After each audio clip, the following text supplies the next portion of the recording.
These are all kids that are athletes. They're multi-sport athletes.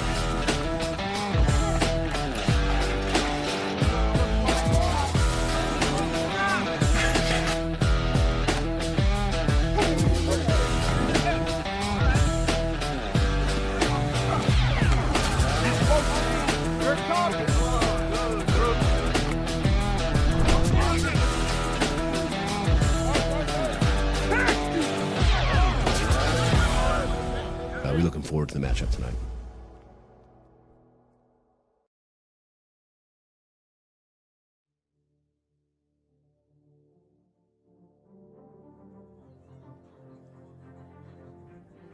Oh, what a great night for football. Opening night in the state of Michigan. And we've got a dandy for you.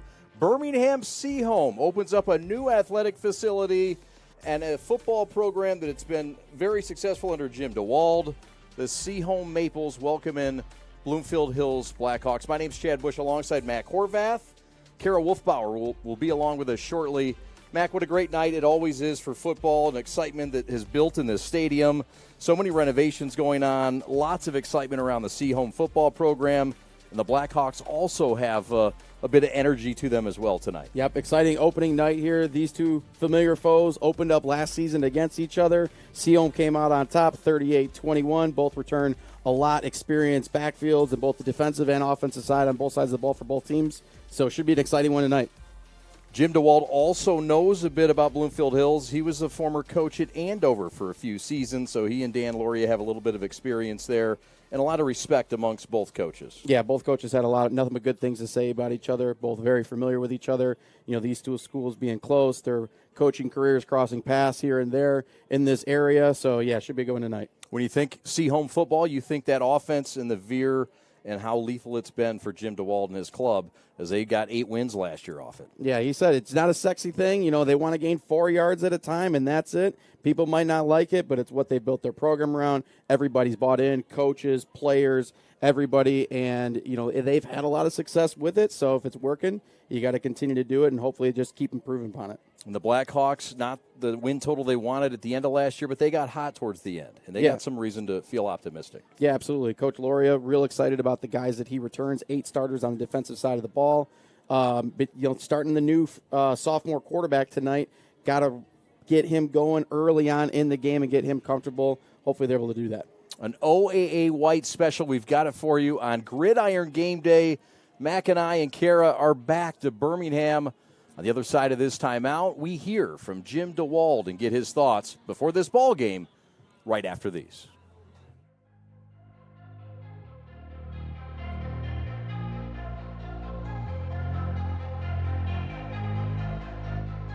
Welcome back to Maple Field as we sit down with head coach Jim DeWalt in his 12th year.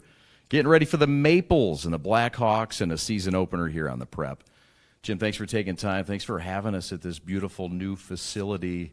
What an exciting time to be a Maple fan and a part of such a wonderful program, but the community obviously supporting you with this nice re-up of the facilities. It is. It's a fun year. It's funny. It's been years in the process. I remember going back to, you know, the beginning stages of it just on a computer thing and we were in the classrooms in Seaholm, and Aaron Frank, our AD, has done a really good job of really monitoring this thing, but it's fun watching it over the years. Now we're actually sitting in it. This is my first time in here, you know, getting ready for the game tonight, and the kids are all excited to get going. Let's talk about the football team and the camp and everything that's sort of led up to this moment. We know it starts back in November. How has camp gone? How has the off-season gone? And is the enthusiasm as high as it was before you started the camp? It is. We have a really good group of kids, senior-heavy team. A lot of them been 3-year starters. As you said, we start back in December, and you're in the weight room. I think our weight room culture is great, led by our strength coach, Danny Luger, does a great job with our kids, and the kids love them. And they go year-round. Then it goes in the summertime, and then we do our stuff in the summer in the mornings.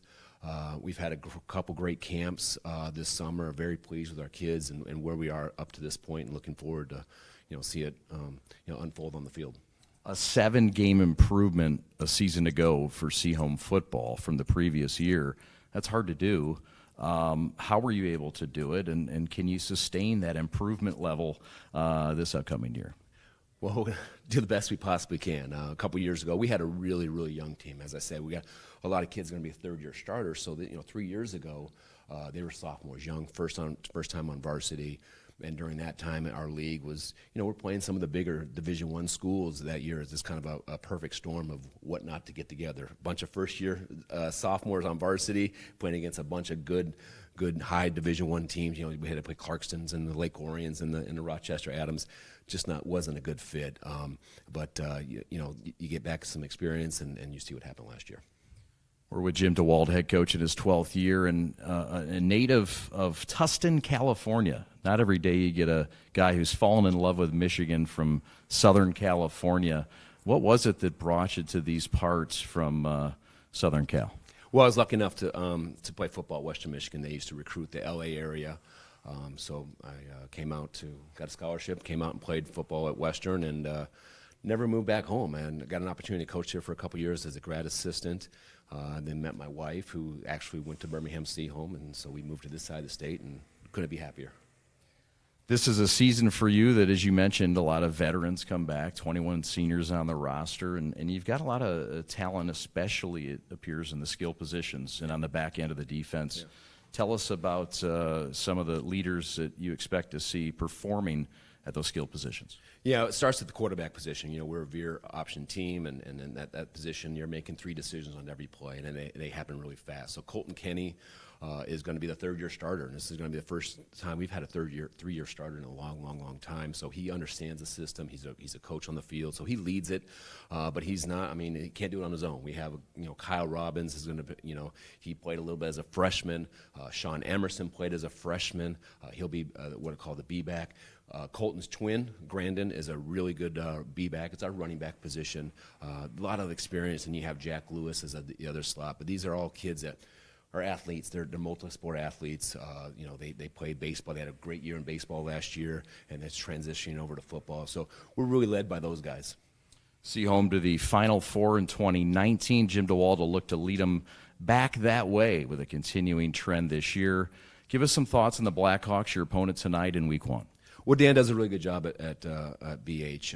I came from Bloomfield Hills. I was at Andover when he was at Losser, and he's always done a good job. He's been there for a long time. He might be one of the longest coaches in OAA. The longest tenured coaches. Extremely nice guy. Reliable on what he wants to do as a coach, and we're looking forward to the matchup tonight. All the best tonight. Thanks for taking time. Appreciate it. Thanks, Chad. All right, there he is, Jim DeWalt, getting his Maples ready for kickoff as we get set for Gridiron Game Day here on the Prep. Back with more right after this. What rhymes with great? Participate. Where does greatness start? Here, in the classroom. On the diamond. In the pool. On the field.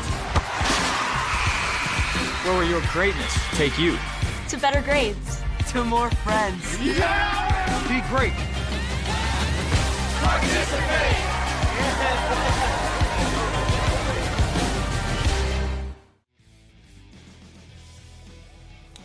A nice toasty Friday night on Gridiron Game Day. Glad you're with us. He's Matt Corvath. My name is Chad Bush.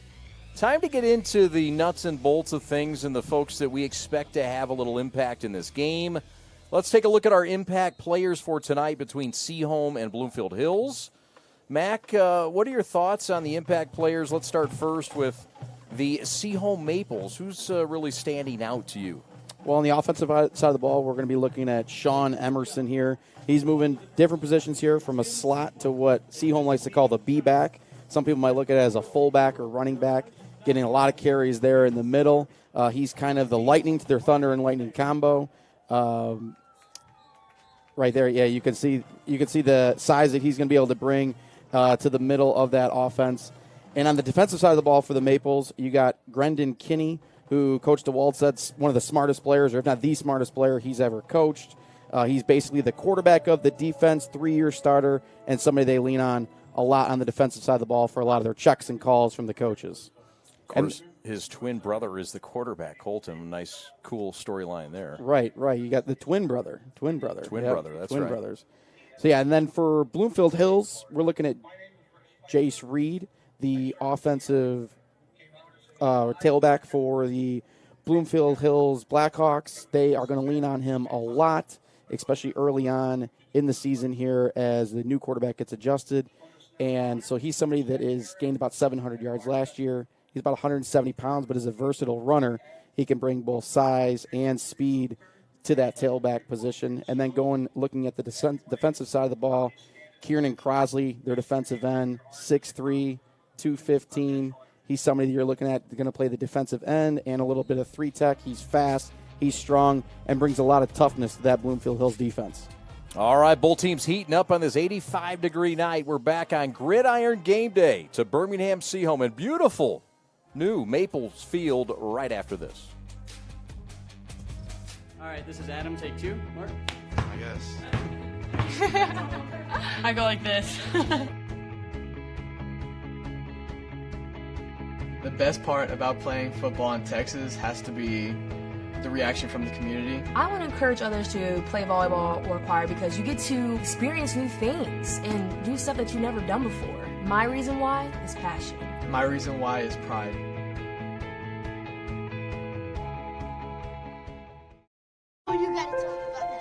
The innocence of youth. Is there anything any better? But soon they'll be in high school and facing all the same challenges you faced. How to make friends, how to fit in, how to be cool. We want our children to have everything they'll need to live fulfilling and productive lives. Make sure the kids in your family are among the more than 300,000 participants here in Michigan who take part in high school sports. Lowering the shoulder.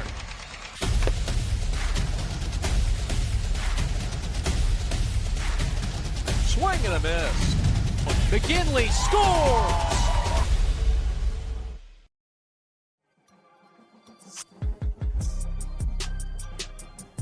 And the Maples getting ready to burst right out of that bubble. As you see in the south end zone, beautiful facility that they've added, the athletic complex. And Kara will talk more about that in a moment. But this is a great facility, Mac. Beautiful scene. The alma mater playing now for Seaholm. And everybody excited getting ready. But there are keys to this game. And the idea is to win the contest. Game number 1 of the year, very important. What are the keys to victory tonight, sir, for both sides? So starting off looking at Bloomfield Hills, they're going to have to play discipline on the defensive side of the ball. When you look at that veer that Seaholm's going to throw at you, it's all about assignment football. Guys are going to have their eyes and their bodies in the right spots to not be fooled by the Seaholm offense. And then, again, getting their young quarterback going is something that's going to be a key for Bloomfield Hills and getting him comfortable in the game. For Seaholm, it's turnovers and penalties. That's something that Coach DeWalt said they want to absolutely avoid. That's what gets them off track is those turnovers and penalties. And then being able to start fast and getting that wear-down effect to start on Bloomfield Hills and wearing their players out for 4 quarters as this night progresses, especially with the heat tonight. Yeah, and as you mentioned, get that young quarterback comfortable, important for Bloomfield Hills. Play discipline. It's a Seaholm team that doesn't make many mistakes. But when they do in that offense, it really throws them off kilter. And that's what you talked about. We'll take a quick timeout. We'll come back with a kickoff and Kara Wolfbauer right after this. There's just one place where students are students first, and athletics are played with purpose and perspective. That place is your local high school. High school sports offer more than the joy of competition. Studies show that student athletes are also likely to enjoy greater levels of achievement in other areas of their lives, including academics. High school sports, a winning part of a complete education.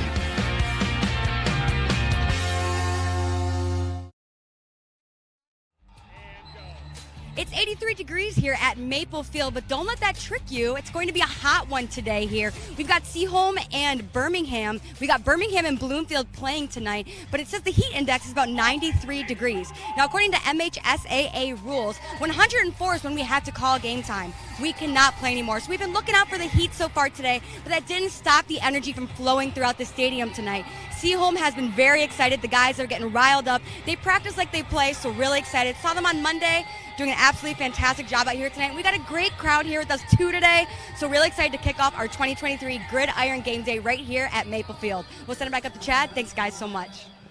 All right, nice work, Kara. Thank you very much for that report. We'll be back with Kara at the end of the first quarter. And we're excited for football. We're just about ready to take the field Well, we're not going to, but boy, these two teams are ready. We were down there before the game. And Coach DeWalt wants to take the field. Coach DeWalt wants to take the field. He was juiced up. He was bouncing around. He was proud of those Jordans. And there he is. There's a good look at Jim DeWalt. Yeah, look at those Jays. He says, who else has Jays out here? I said, Coach, we do. He didn't even hear us. Nope. Oh, man. Jim DeWalt doing a great job in his 12th year. 8 wins a year ago. The largest turnaround in the state of Michigan. Took his team from 1 win the previous year to 8 last year. And he just seems to have an aura about him, the confidence that this team needed coming into this opener. They seem ready. Yeah, and this is something that we're going to see right away, like he talked about. They want the ball. They want to start imposing their will with their veer offense, what they are known for. It's their bread and butter. The program's built around it. So starting with the ball, no surprise here at all. Gavin Cote to tee it off. And the season is underway on the prep 2023. Emerson to take it from his own 1 on the right hash. Emerson with daylight to the 20. Has some room to the 30, across the 40, and bounced out of bounds at the 44 by the kicker Cote. And what a return for Sean Emerson, a guy that you highlighted as an impact player early on. And this is well blocked. Yeah. Got a nice lane up the right side here, and you're going to see right here at the end of this run him lay the wood to this tackler up the sideline, showing that physicality we're going to see when he gets on the offensive side of the ball. Yes, sir. Penn Roberts with a nice block. So this is the offense for Birmingham Seaholm. Colton Kinney, the quarterback. Number 2 for the Birmingham Seaholm Maples, a guy that is a senior, has a twin brother as the running back. And we're set to go. They're going to say he stepped out of bounds at the 35-yard line. It's an inside keep, and that's Emerson, and he's bounced for a loss on the play, knocked down by Blake Nagy. It's going to be a loss. They might call it a gain of 1 on the play, Mac. And that's exactly what Bloomfield Hills needs to do, is keep the Seaholm Maples off balance here and not on schedule. Gaining just a yard there on first down. That's a win for Bloomfield Hills. So 2nd down and 9 for the Maples. 8 wins a year ago. And this is really a team that's built with the offense around the veer option. And this is a give. No, it's a keep. And it's the quarterback keeper.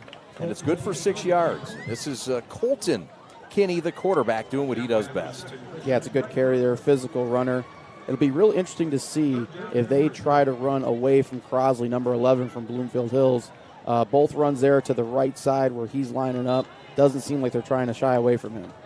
No, sir. Big 3rd down here. 3rd and 3 from the 43. Kinney under center. Emerson behind him. Motion, hand, give. And it's a 1st down. Just got it. Needed to get to the 46, and he did.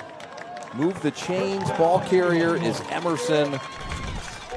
And this is Seaholm football to a T. Yep. Slow and methodical. Physical running. Crossley in there on the tackle.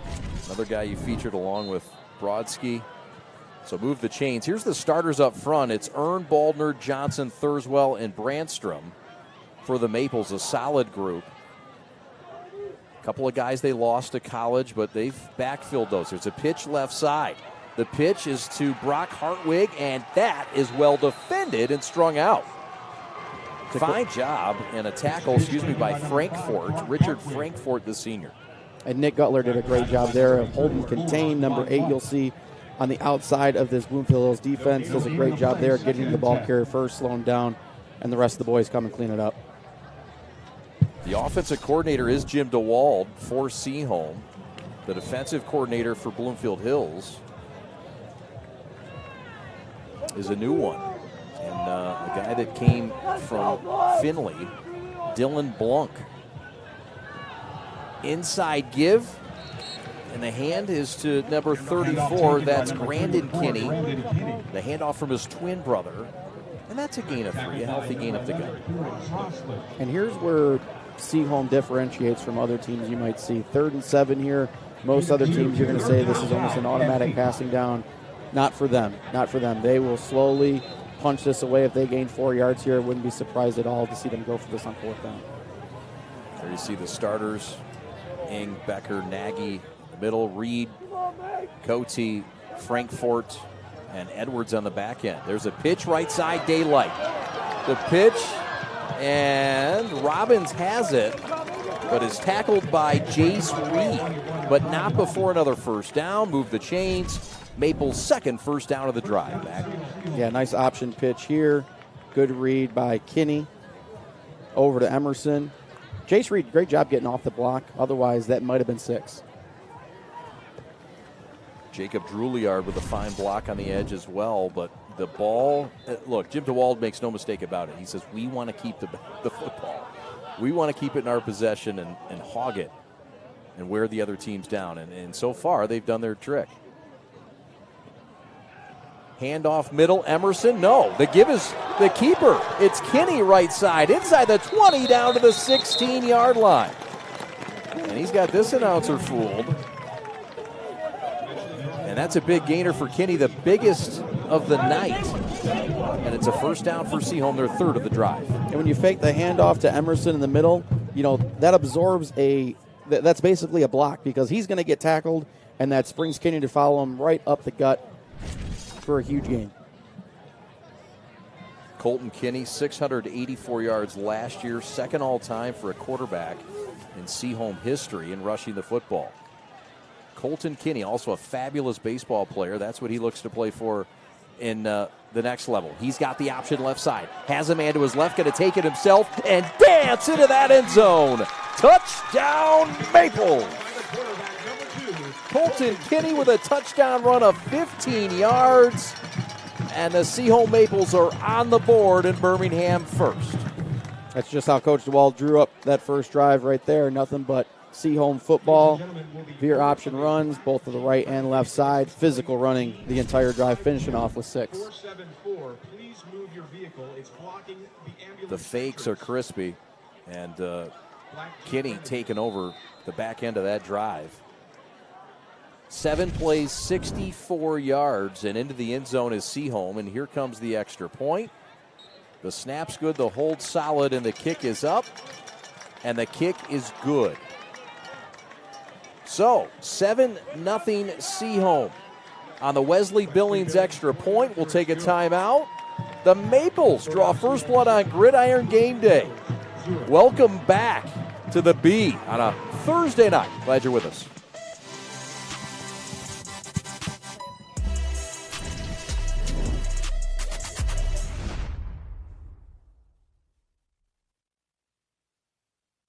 We begin with your dream, your drive, your grit, the heart and vision of every member of your team. We take it all, and from those threads of greatness, we weave a uniform of a champion. In many ways, our sport is just like yours. We've brought together a team of elite designers. We've put in the time and the sweat, perfecting our craft over 14 years. We've outfitted thousands of teams for thousands of victories, approaching each new project, each new game, like it's the only one we'll ever play. And let's be honest, we've done it all with a quality so unmatched that some can't help but call it perfection. You know, it's more than just a shirt. Look like a champion, play like a champion.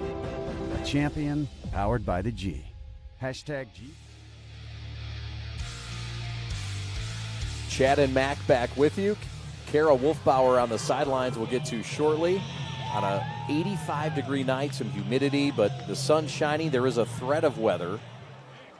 Wesley Billings boots it into the end zone. There will be no return, despite Jace Reed back there. He's itching to get the run. Here's the Colton Kinney touchdown run, and this is just set up with all the inside gives earlier in the drive, right, Mac? Yep, the eyes of the defense there definitely caught off guard. Reed in the middle of the play as Colton busts it to the outside for an easy 6. These two teams opened up last year in Bloomfield Hills. It was a 38-21 win for Seaholm. It's the third time that they've opened the season together. Of course, Bloomfield Hills is just in their 10th year of existence. This was formerly Losser and Andover high schools combined. So there you see the new signal caller for Bloomfield Hills. And it's Rocco Colissimo. And he's in the shotgun, and he gives right side with some room to the 20, outside, and knocked down at the 26. But not before a healthy gain gets half of it on the first carry. And the give was to 5. That's Cote, who's already been active. But it looks like he gets up a big gimpy. Yeah, Bloomfield Hills is going to use the entire field. They're going to run east to west, north and south. Very different offenses you're going to see tonight. There you see Rocco Colissimo, the 6'6 sophomore, the only sophomore on the roster for the Blackhawks. And he's under center tonight, and he got a nice 6-yard gain on first down. They'll go under center here with a fullback. Wants to throw it. Dan Loria says we want to throw it about 10 times a game. Down he goes. A sack in the backfield. And who else but Luke Thurswell, who got him for a loss of 2 on the play. Yeah, great downfield coverage here by the Maples. Nobody's open. Not a lot of bite on that play action. Colissimo actually did a good job to step up and not lose more there. That's right.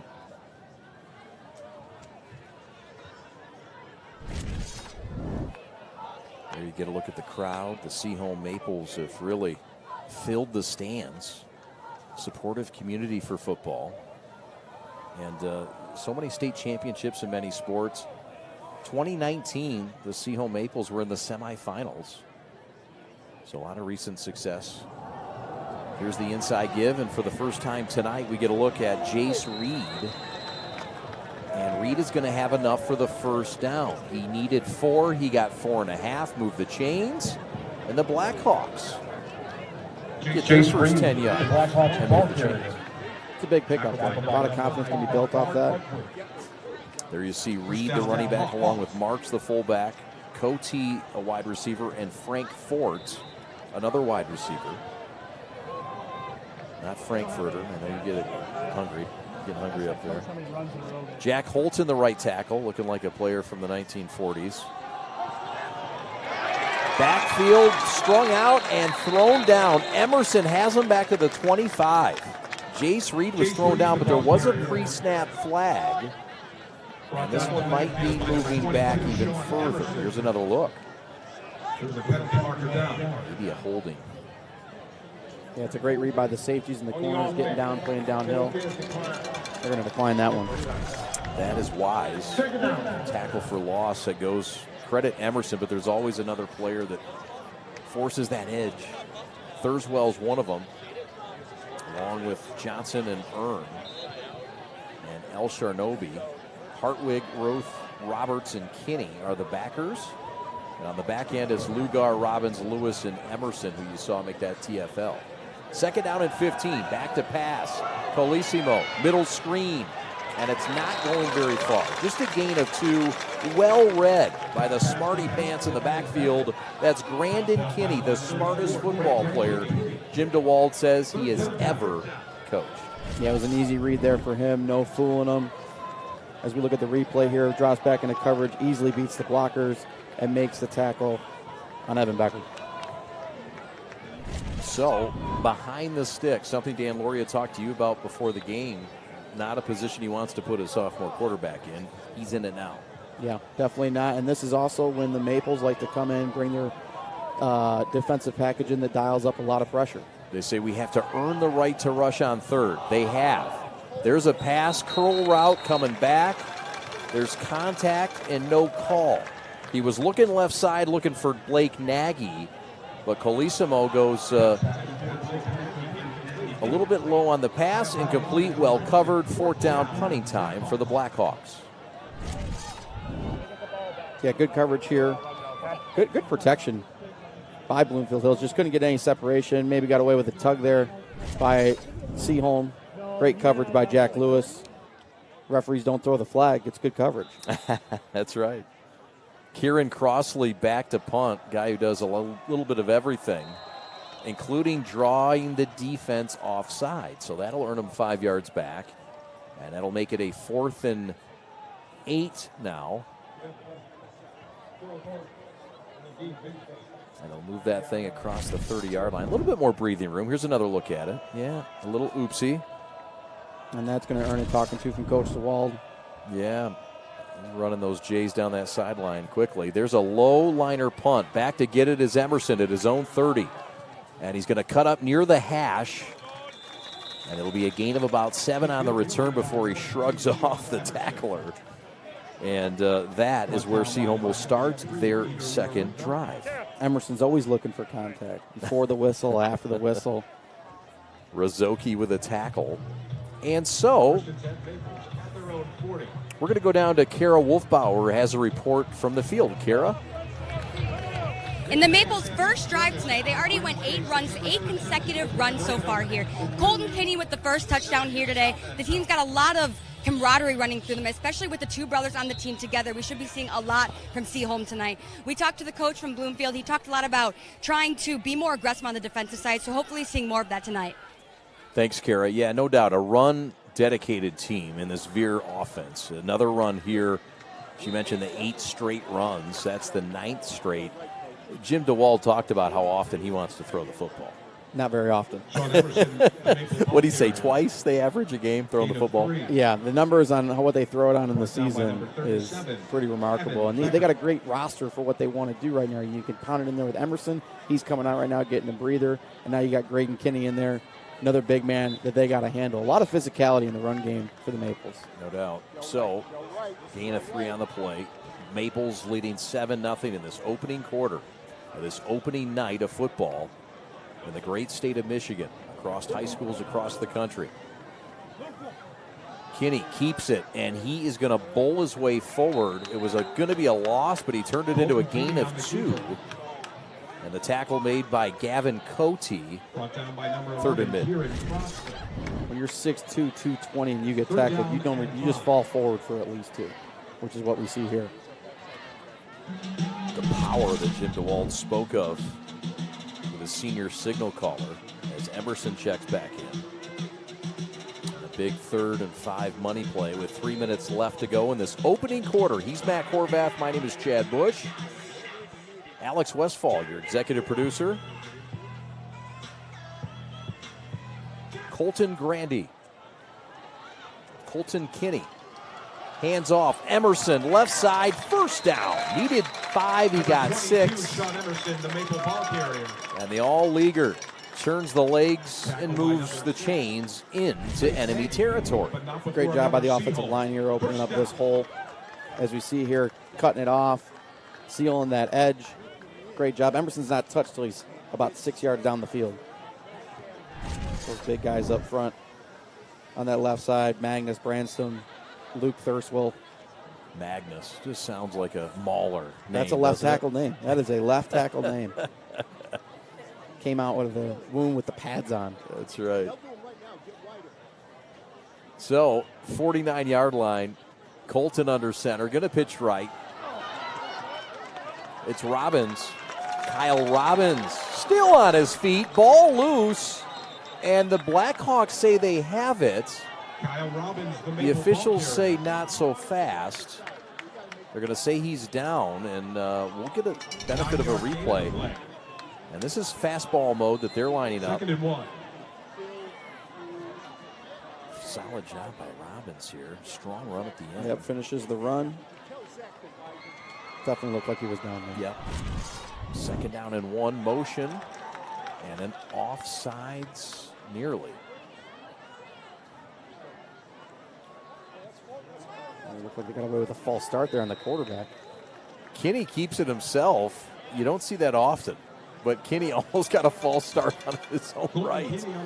Instead, he keeps it, barrels forward, and has another first down for Seaholm. That's first down number 6 of the ball game for the Maples, and they just keep bowling up that middle. How about the blocking up front by the center, Luke Johnson? Yeah, Luke Johnson. Hey, I wasn't going to take the blame for that false start if that happened. Kenny pointed himself right over there. That one's on me. Bailed himself out. We're in the final minute of the opening quarter. It's cruised by thanks to this run game. Pitch left side. Ball loose on the deck. Seaholm says they got it back. The Blackhawks say they stole it. And it's Blackhawk football. Lewis fumbled it. and it was pounced on. Who's at the bottom of that pile? It's number 5. He's been in the middle of a lot of things, Coty. Coty's been all over the field today, and this is exactly what Jim DeWalt said they can't afford. They can't afford is these turnovers. Again, they're marching down the field there, looking to put 2 scores on the board. Now we turn it over. Coty jumps on the ball. He's never handled the pitch. Never handled the pitch. Lost ball, turnover to Bloomfield Hills. So Jack Lewis lost at the slot. Coty recovers, and it's Blackhawk football at their own 34, 29 seconds left in the first quarter. Colissimo under center, in the shotgun, gets it, hands it right side, and nothing doing. That one is stuffed at the line. And that's Routh. Brandon Kinney with the tackle. Graydon's in there as well. Surprise, surprise. Yeah. They'll call that a tackle for nil. And that'll be the final play of the opening quarter from Birmingham Seaholm. 7-0 Maples, but the Blackhawks with a little bit of a bear claw slap back. And they've got the football. We'll see if they can try to even things up.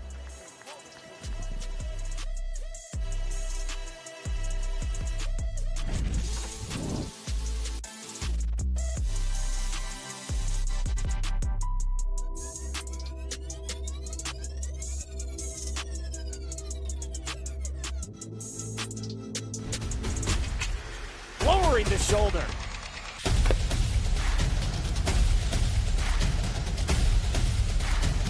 Swing and a miss. McKinley scores!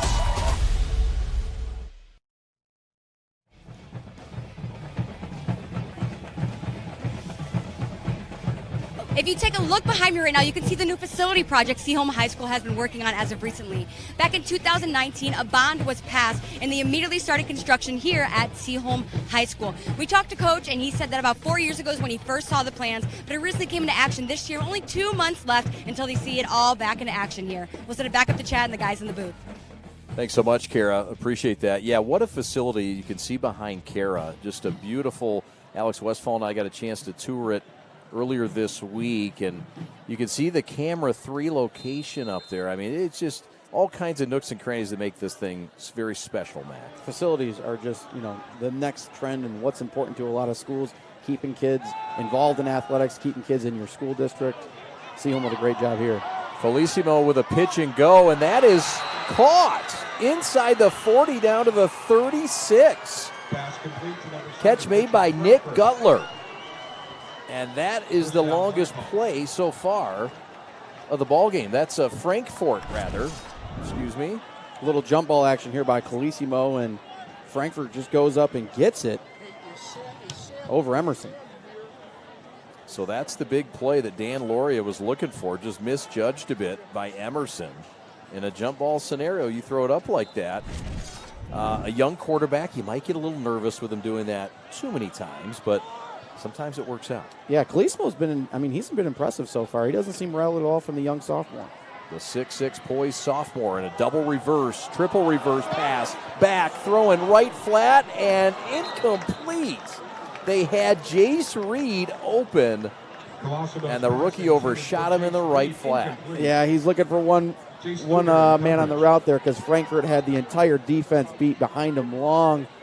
Colissimo misses him going for Reed. Love the chances Bloomfield's taking here on offense. Great play call. Reverse. Can't see it by the bottom of the screen. Frankfurt is wide open. Oh, yeah, Frankfurt was open on the play. Jace Reed, the intended receiver. However, we've got some first quarter stats to get to momentarily. 4 wide receivers in the set. The running back, Reed, is to the right, now lines up. Empty backfield for the sophomore Colissimo on a 2nd and 10, and we've got a false start. So these are the things that we saw in practice this week. These are some new guys on that offensive line. Been working with Lomas Brown very hard, the offensive line coach. But, these guys haven't worked together very often. Yeah, first game bugs. Both teams working them out. The fumble by Seaholm Bloomfield Hills had to deal with a couple of penalties here, but I like the way they're really letting Colissimo just rip it around as a young guy, not afraid to throw the ball around. And they said they only want to throw the ball 10 times a game or right around that mark. They might hit that before the end of the second drive. They're starting to throw it out a little bit, according to Jamie Janssen. That's the 4th attempt of the ball game. 3 wide receivers to the right, 1 to the left. Running back in the left flat. Has room, wants to go deep. Left side has a man. Caught. Touchdown. Jace Reed with a 42-yard touchdown catch. Colissimo cashes in Birmingham. We're tied up at 7. Great recognition here. The mismatch that Jace gets on the outside. Colissimo throws it up top, takes advantage. Jace coming from out of the backfield, gets a linebacker lined up against him. That's right. That's just not fair. It's just a mismatch right there. Good play call. Great recognition. And Colissimo threw a nice ball. So here comes the extra point attempt coming up. This is number 86, Zach Ulaj. And his left-handed kick is up, and it is good off that new, beautiful facility in the south end zone. So, how about it? Colissimo, on his 5th toss of his young career, finds pay dirt, and we're knotted up at 7 aside.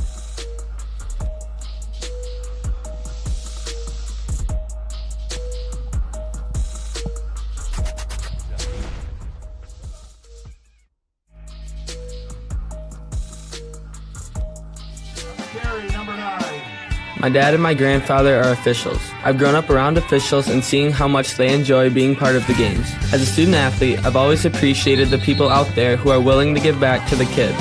The Legacy program lets me officiate while I'm still in high school, working younger kids' games. Officiating gives me a better understanding of the game. I get to make some pretty good money for a high school kid, and I even get to spend some quality time with my dad. There's help wanted. Just whistle. Yes, the Maples playing out of Division II, 8-3 a year ago. We talked about the improvement under Jim DeWalt, and 7-game improvement. DeWalt had him to the semis as soon as 2019. 3-time district champs under Jimmy D. Notable alum, how about Troy Harrison, Central Michigan grad. He's in the bigs with the Houston Texans. And a special alum, how about Tim Allen? Former actor. He's a current actor and comedian, American actor and comedian Tim Allen. And the Maples with a fine resume there. But they're in a dogfight. It's 7-all as the kick is taken by Emerson, and that will come out to the 25-yard line. It's a big drive right here coming up for Seaholm. Turnover on the last drive leads to a score from Bloomfield Hills to tie this game up. Momentum definitely swinging in Bloomfield Hills' direction. Seaholm's got to try to take this momentum back with this drive. It was a 4-play drive for Bloomfield Hills. And 4 plays, 66 yards. It took just a minute 21 for Colissimo to find his running back, Jace Reed, for a 42-yard touchdown pass, the first of his young career, just a sophomore. And Reed was expected to be a threat. This is a senior tailback, but we saw something out of the backfield. That was a nice route and run. Yep, showing a lot of versatility. We were hearing he was just going to carry the rock, but running the wheel route, catching it on the outside. Big gain here for Emerson. Talk about tote the rock. Emerson shot out of a cannon. And he's got a healthy gain, nearly a 20-yard gain, call it 18 yards, and here's how he did it. Okay, great burst. Big-time block right there. Coming from our boy Magnus again. Broke a tackle from Crossley as well. That's hard to do. First down, give is to Emerson again. Why not feed the hot hand? And he's got a couple up that left side. 7-all. Coach DeWalt said that, Emerson had an injury freshman year, torn ACL, kind of took a while to get back to full strength. Really happy with where he's at physically now. Can carry a lot bigger load this season in his senior season. No doubt. Kinney under center with his twin brother behind him. He pulls it out, pitches left side instead. Give, first down, and more up the left hash, and the numbers. pitch taken by number 5, Brock Hartwig. And that's Brock Hartwig in his second carry tonight, showing a little bit of scoot and boogie. Yep, and here comes the other thing that the Maples will throw you is this pace, this speed. They're lined up, ready to go already.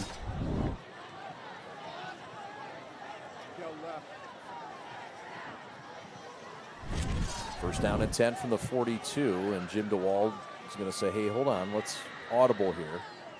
For the Blackhawks, it is a front that is typically a 4-3 front. Again, Crosley the leader on that defensive line, and this is well defended. Crosley in on it, but this is a stuff up front, and that's Nick Gettler with a tackle. Yeah, and there's a look at Jack Holton, too. Jack Holton and Crosley doing a great job of taking up a lot of space in the middle so the linebackers can do their job and clean it up. Yeah, Holton a big body in there. And so that'll set up a second and long. Again, the clock continues to run. And this is what Seaholm wants to do. The motto this year was be the few. Be the few. And Jim DeWalt wanting his players to really push themselves. Emerson, give, middle, healthy.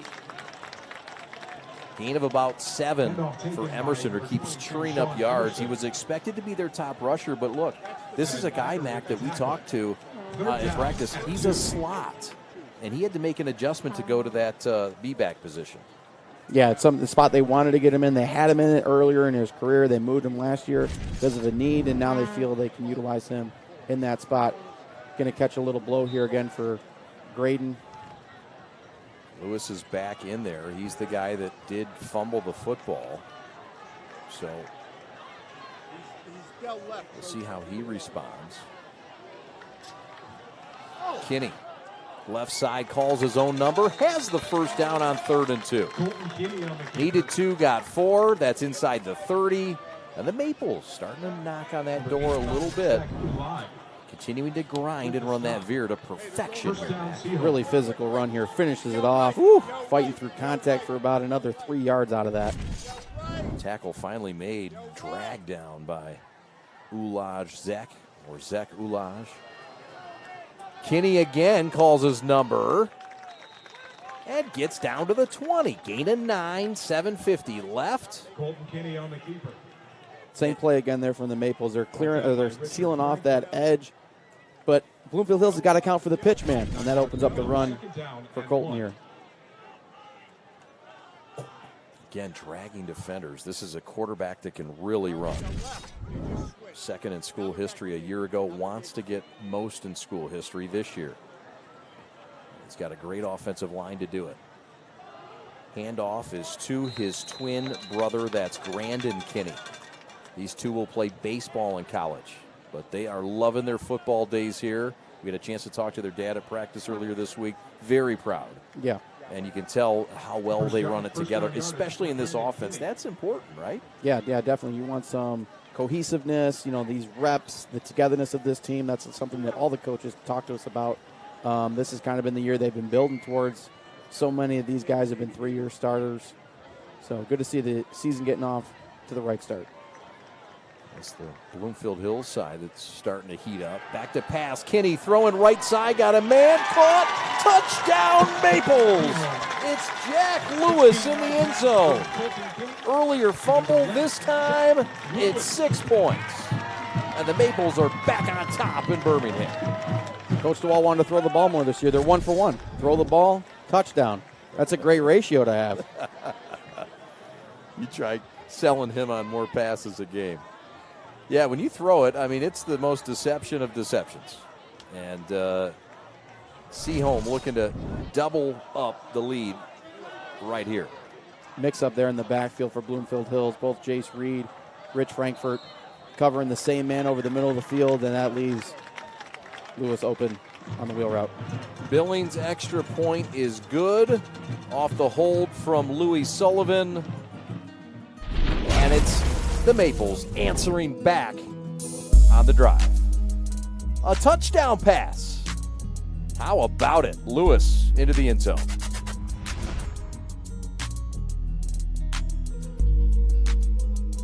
From an ordinary idea comes a great journey. It all starts with a simple thought. a vision of something bigger, greater than what already exists. It's that spark that ignites the passion and drive to create something truly amazing. At G-Brand, we understand this journey well. We take pride in the details and perfecting every aspect of the process, regardless of how small or big they may be. Because it's more than just a design or a shirt. It's about outfitting future champions.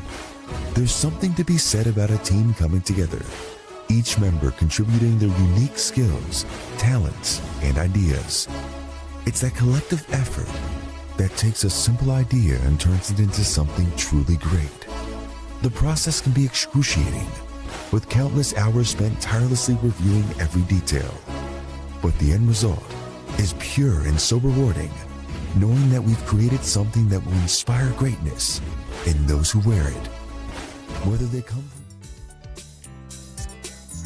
Well, it was the longest drive of the game, 9 plays, 4 minutes, 15 seconds. It went 80 yards into the end zone.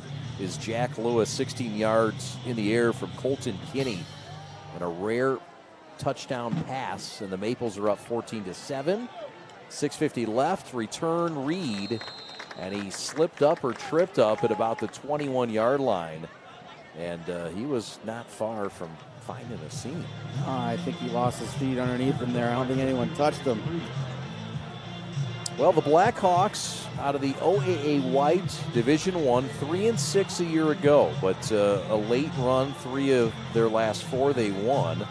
Dan Lauria in his 20th year as head coach, undefeated in the regular season in 2016 and 21, and OAA Blue champs. John Paddock, quarterback who's now with the University of Illinois, formerly at Ball State, a notable alum. And how about Chad Smith, the drummer of the Red Hot Chili Peppers? He was an 80 grad of Bloomfield Hills Andover. He went to Lasser as well. So he's like a true Bloomfield Hills Blackhawk guy, even though he was neither. But he was a little of both. So how about it? There's a give and a tackle for loss. And that was not going very far. The give was to number 37. That's Becker. And it was swallowed up on that D-line by Seaholm. Good pursuit. He's somebody Coach Lauria said they wanted to get involved as well. You know, they don't want to lean completely on Jace Reed. They want to be able to keep him healthy, keep him fresh. And Becker's somebody that they're going to need to get going here, not only in this game, but the rest of the season as it goes on. I believe that was Penn Roberts coming from that backside. So 2nd down and 10. No gain on the play. Play action. Colissimo looking left flat, and it's well covered by Emerson along with Brock Hartwig. They were looking for number 82, the tight end, or the fullback, Tyler Marks. Going to set up a 3rd and 10 now, obvious pass situation. And this is where Coach DeWalt said they want to apply pressure. And really, they haven't done it yet. So that's something, again, let's look for here if the Maples can get home and get to the quarterback. Spencer Adams is the 5th-year defensive coordinator under Jim DeWalt.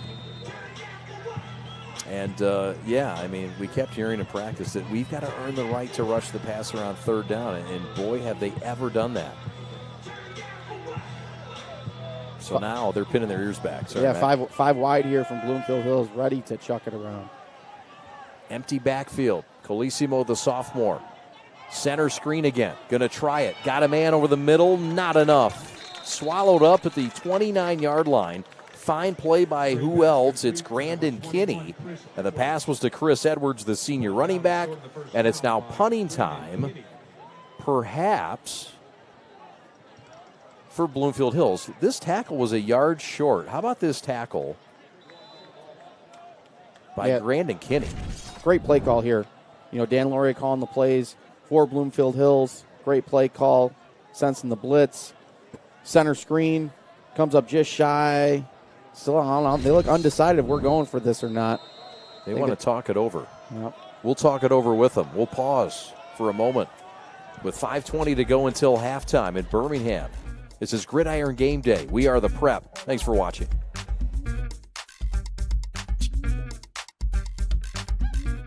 All right, this is Adam. Take 2. Mark? I guess. I go like this. The best part about playing football in Texas has to be the reaction from the community. I want to encourage others to play volleyball or choir because you get to experience new things and do stuff that you've never done before. My reason why is passion. My reason why is pride.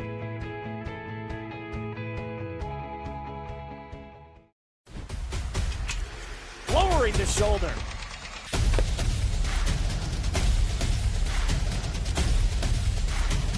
Swing and a miss. McKinley scores!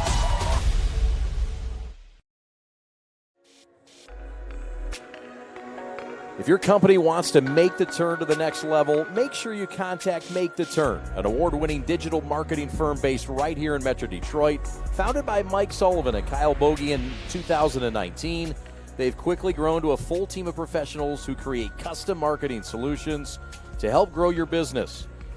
Maybe you have a great marketing department and want to get 10% better. Maybe you're a business owner who wants a marketing director without the full-time salary. It's worth making Make the Turn. They are going for it on 4th down, and Bloomfield Hills is not going to get it. I don't think they got it, or did they? I think Jace fell forward for just enough. Okay. Referee looks like they're waving the sticks. Okay, the call was a little bit... The contact definitely happened behind the line of scrimmage, and Jace fell forward. So, all right, it is a 1st down. The official, I thought, was pointing the other way. 1st down, a gutsy call. They got it by maybe a nose of the football. Let's take another look at that. And that's just an opportunity or a chance that Bloomfield Hills has to take. You can't give Seaholm the ball back and let them bleed the rest of this half out dry and potentially go into the half down 2 scores. Love the call. Yep. Dan Loria wanting to throw it again. Throwing right side, looking, and overshot his target. That's Cote, the senior wide receiver, was well covered on the play. Incomplete. Sean Emerson. Emerson on the coverage, and so that'll set up a 2nd down and 10. Great coverage again by Seaholm, but interesting to note here, a lot of the guys that are carrying the ball are also a lot of these guys that are in coverage on defense for Seaholm. So again, a wear-down effect could be happening to themselves here as we go forward for the rest of the night. 2nd down and 10 from the 30-yard line. We've got some scores to get updated on, to get you updated on. We'll also hear from Jim DeWalt at halftime and Dan Loria. Stick around for that. There's a draw, handoff, Reed in the backfield, and that's about a couple yards and no more. Well defended by who else? Kinney. Jace Reed, the Blackhawks ball carrier. Brought down by number 5, Brock Hartwig. Kinney seems like the guy in the field, just completely unblockable tonight. 3-yard He's in there on every tackle, near the ball all night long. Coach Jim DeWalt couldn't talk more highly of him. Could not. Look at sheds a block there. And yeah, also in on the play was Brock Hartwig. 4 minutes left till halftime. Seaholm by 7. So folks may be a little surprised. Seaholm probably a heavy favorite. Not a heavy, but a heavier favorite. It's week 1. 2nd half's going to tell a lot. Yeah, Coach Laura was real confident with this team coming in. A lot of experience coming back that he talked about, and it's shown tonight. Felissimo on the crossing pass, and that's just flat out dropped by Blake Nagy. Not sure how far he would have gone, but that's one where you love to get your guy a chance to get in space. Bringing up 4th down. A lot of green grass in front of him here. Green turf in front of him. That's tough. That hesitation by Colosimo might have thrown him off a little bit. Got to let that one rip, and now you're going to give the Maples the ball back with 3.5 here to go. So the senior Kieran Crosley, one of the captains, will stand with his heels on his own 20. Sean Emerson back inside his 30. High snap, end over end low. Emerson with a bobble. Corrals. Has the right sideline.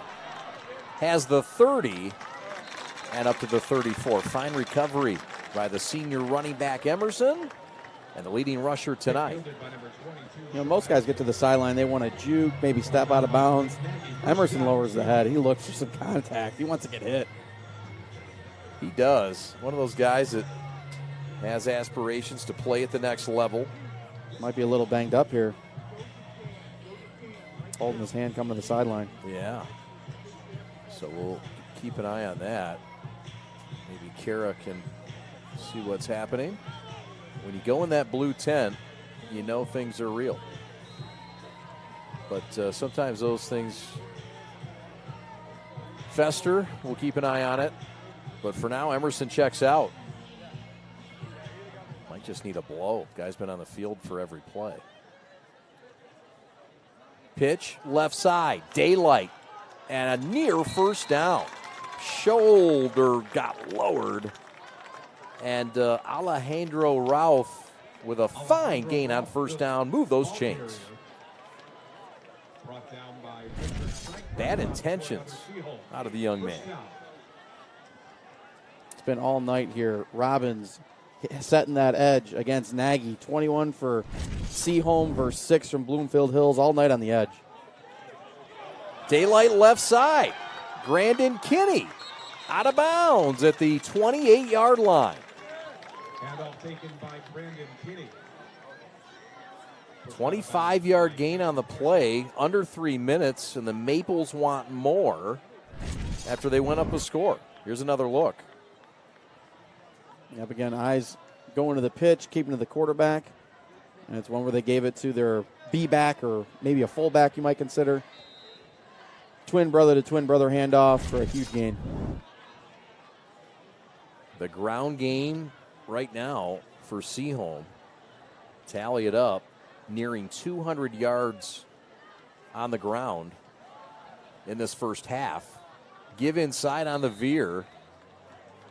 And the run is by number 44. That's Penn Roberts, the junior running back. And he's got about 4 yards on first down. Healthy game. Jim DeWalt says we want everything to be 4 yards. Yep, 4 yards is their key. That's their goal. And they just chip away at that. I mean, if you think about it, too, you get a 3rd and 5. If they run 2 plays, they get half of what they want. You know, they're basically going to get home. That's right. And he says, look, if it's 3rd and 15 and we get 4 yards, I'm happy. It actually checks out at 100% of our efficiency grade on offense. Veer left side. And another gain, this time by Grandin. Grandin Kinney with a healthy chunk. Move the chains inside the 15. It's a gain of 9 with 2:09 left to go in the first half, and the clock a running. First down, Seaholm. This one at Seaholm's probably going to slow down here. Not slowing down that run game. How about that block? Kyle Robbins just laid one on the defender. Seaholm knocking on the door again. After this game was knotted at 7. They buckled down. And there's a fine play by Kieran Crossley. The defensive end, carried by Grandin, and we've got some water timeouts on the field. Seaholm timeout. Well, this is sort of the point where Seaholm, I mean, look, it looks like they have a lot of confidence offensively. They've been able to sort of force their will down the field. But last time they turned it over, or two possessions back, you can't take anything for granted, and Jim DeWalt knows that. What do you think this timeout's all about? I might be just getting some guys some breathers. You know, we saw some guys handle the ball the past few plays that haven't touched it all night, so you might be getting guys blow right before half. This is an important last-minute 40 here. You know, if you can punch this in, you go up 2 scores in the half, huge difference than if this game remains 14-7 with Bloomfield Hills getting the ball first in the second half. All right, we'll see what happens. We've got some finals. Pat the Stat not in the booth with us today. Jamie Janssen and Austin Sonnenberg doing great work, but Pat the Stat working the scores from home, and he's got a final for us. Lake Orion 54, Livonia Stevenson 33. That's a final. It was an afternoon game. And I know Alex and Evan Westfall are not happy with that result. Wall Lake Western 42, Waterford Mott 27. High expectations for the Corsairs, and the Warriors had to replace a lot, and that's a big statement out of Corey's boys. Fowler 30, Liggett 14 as they start the third. Saline 14, 14, Brighton 3, start of the second. Yeah, big play here. Another keep by Kinney. Great job by Bloomfield Hills. They got to really make a stand here. On 2nd and 4, it's going to force into a third down and a timeout called with 90 seconds left in the half.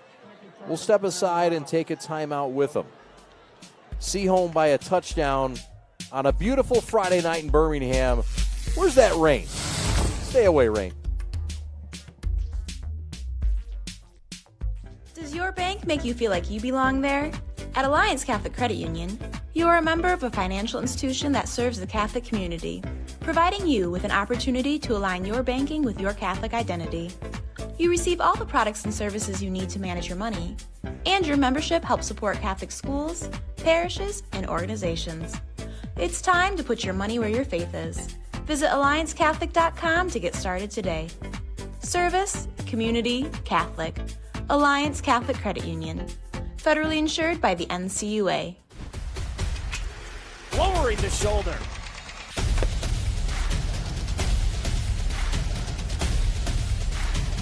Swing and a miss. McKinley scores!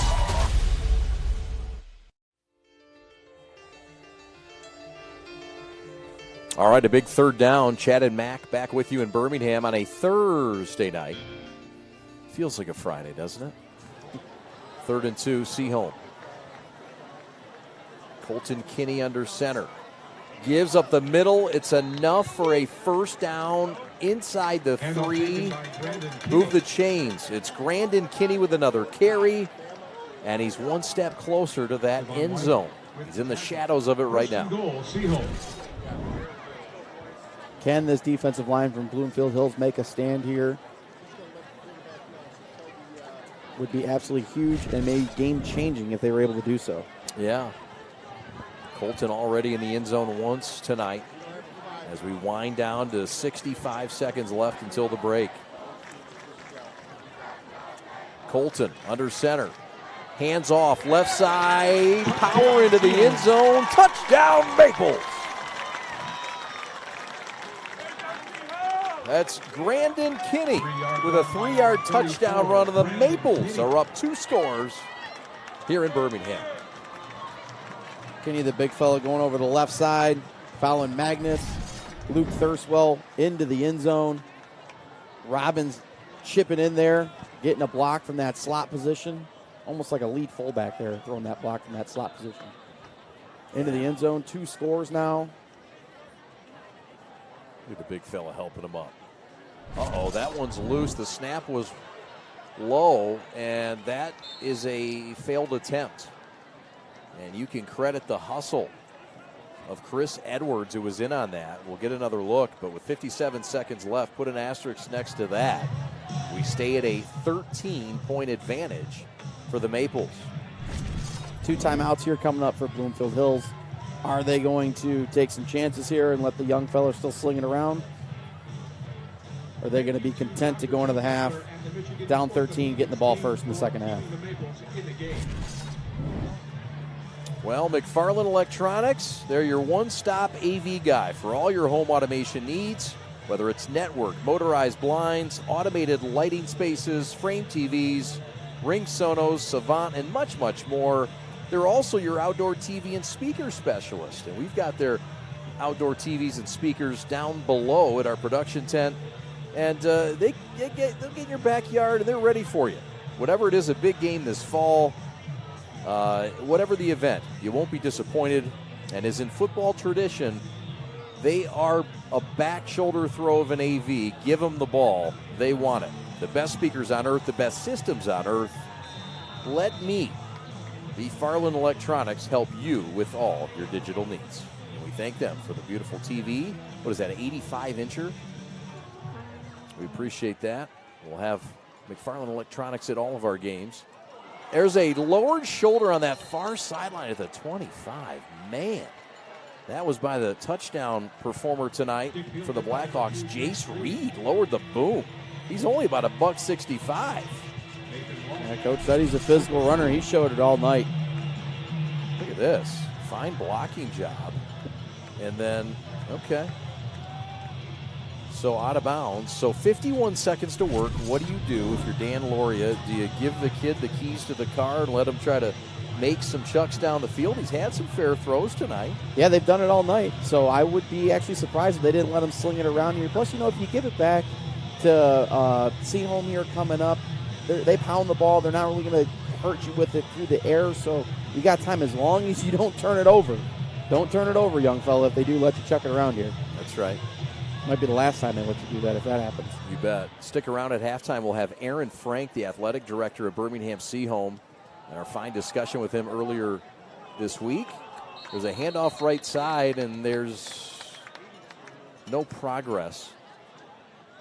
And that is going to be a stop of about 2-yard gain on the right side. Neither team looking to call their timeouts. One timeout left for Seaholm. Jim DeWalt won't call it. And the Blackhawks with 2 timeouts, and it looks like Dan Laurie is happy going in. Yeah, they don't have to run another play here. We'll talk to Jim DeWalt at halftime, get his thoughts in the first half. Kara Wolfbauer heading his way now as we're under 10 seconds.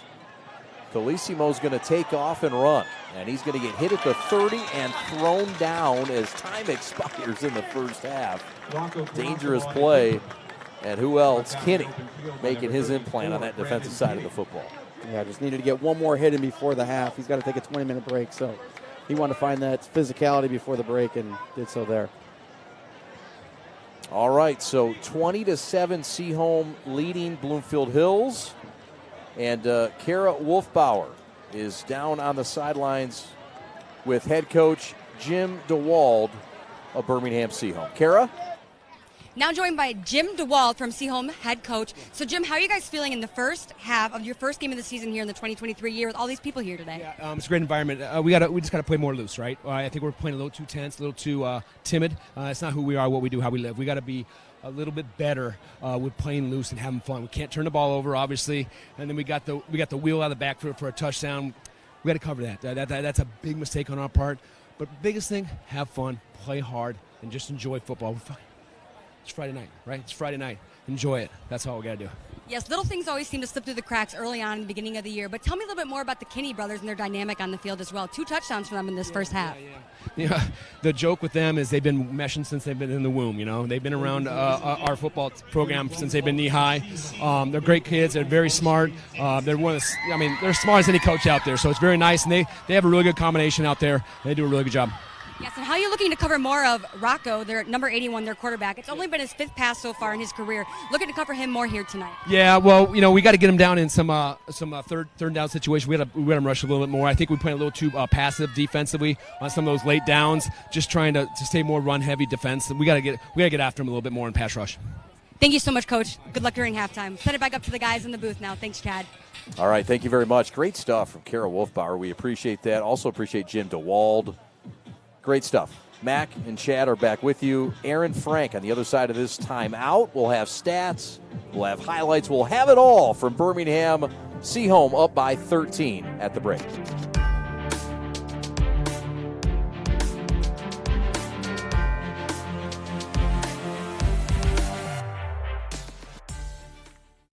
From an ordinary idea comes a great journey. It all starts with a simple thought. A vision of something bigger, greater than what already exists. It's that spark that ignites the passion and drive to create something truly amazing. At G-Brand, we understand this journey well. We take pride in the details and perfecting every aspect of the process, regardless of how small or big they may be. Because it's more than just a design or a shirt. It's about outfitting future champions. There's something to be said about a team coming together, each member contributing their unique skills, talents, and ideas. It's that collective effort that takes a simple idea and turns it into something truly great.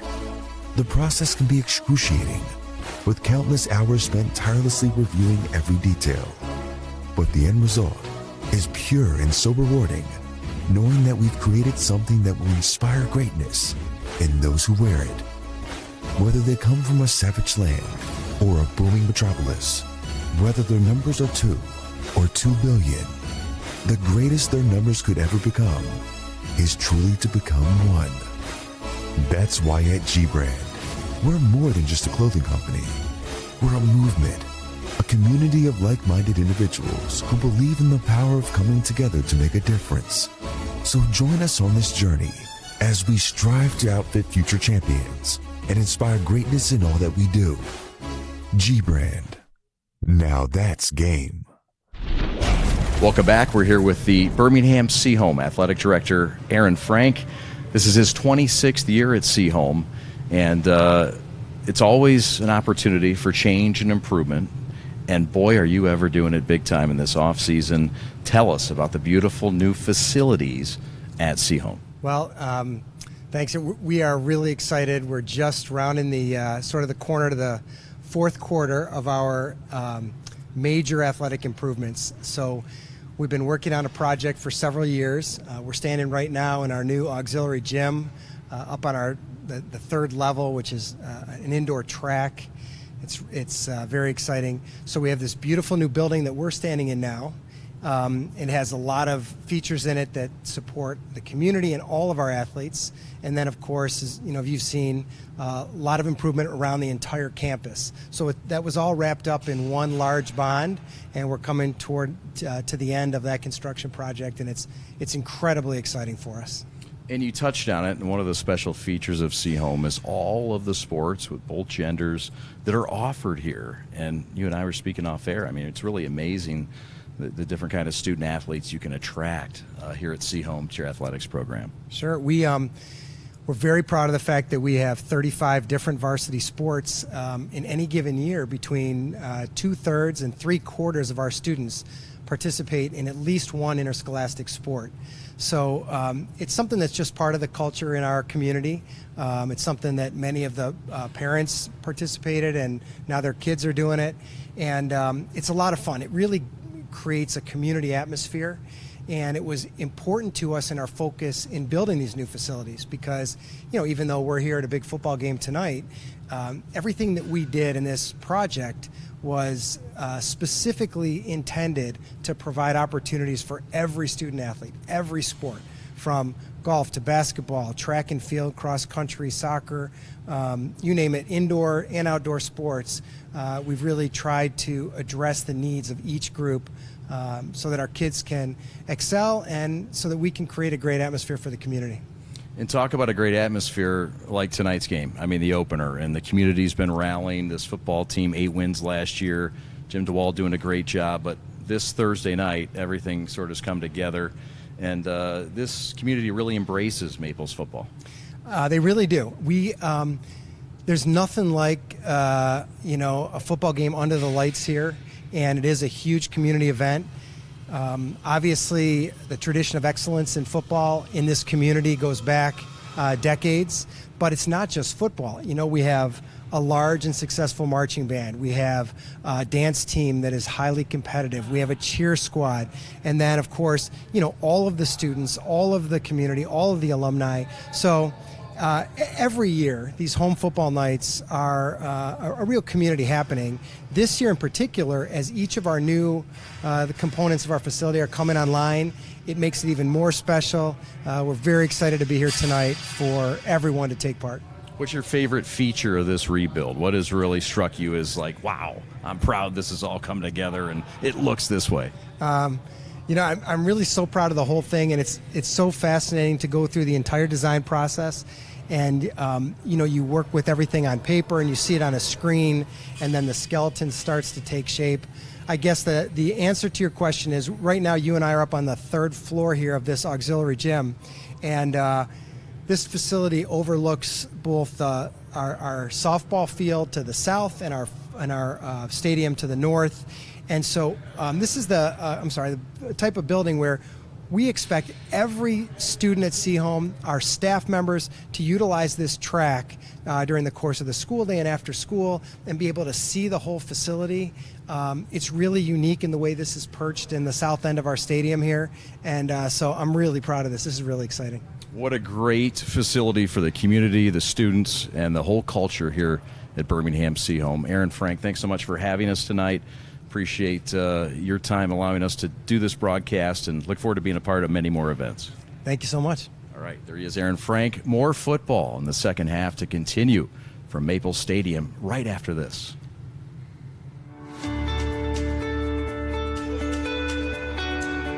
Hi folks, Dr. Joe here with Michigan Orthopedic Surgeons. We all know that our wives and daughters deserve special attention, but that's especially true when it comes to their knees. Do you know that females are at a 2 to 5 times risk compared to their male counterparts when it comes to blowing out their knees? It doesn't seem fair, but it's true. The reasons include the way females are made and the way they fire their muscles. But fortunately, there are injury prevention programs out there that can greatly decrease this risk of injury. And if you do know a female who blows out her ACL, don't despair. We have neat, innovative, minimally invasive ways to fix their knees and get them back onto the field. For more information, go to miorthosurgeons.com.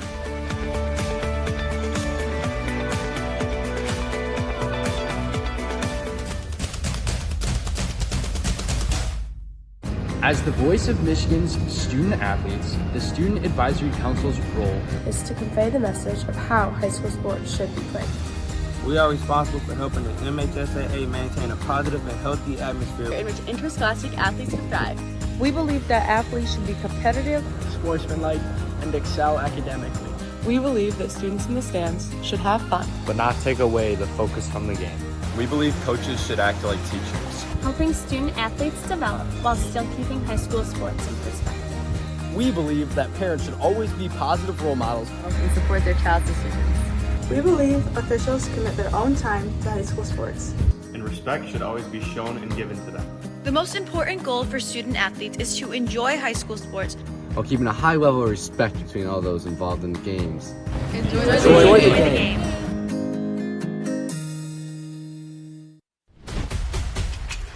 Lowering the shoulder.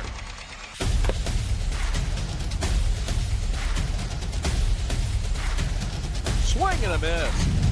McGinley scores! And it's going to be a challenge for us. I mean, they're a really talented football team. I think everybody knows that. 4 wide receivers. Pressure. Steps up. Marshall wants to run again. Cuts down the middle of the field. All alone. Touchdown!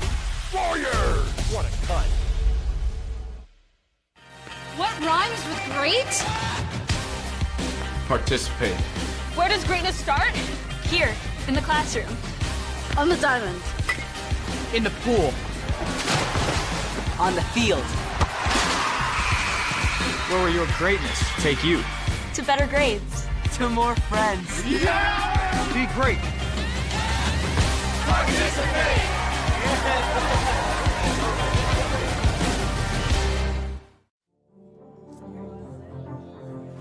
20-7 at halftime. Seaholm, the home team, with some excitement of the new facility, and that's where that high shot that you're seeing right now is from.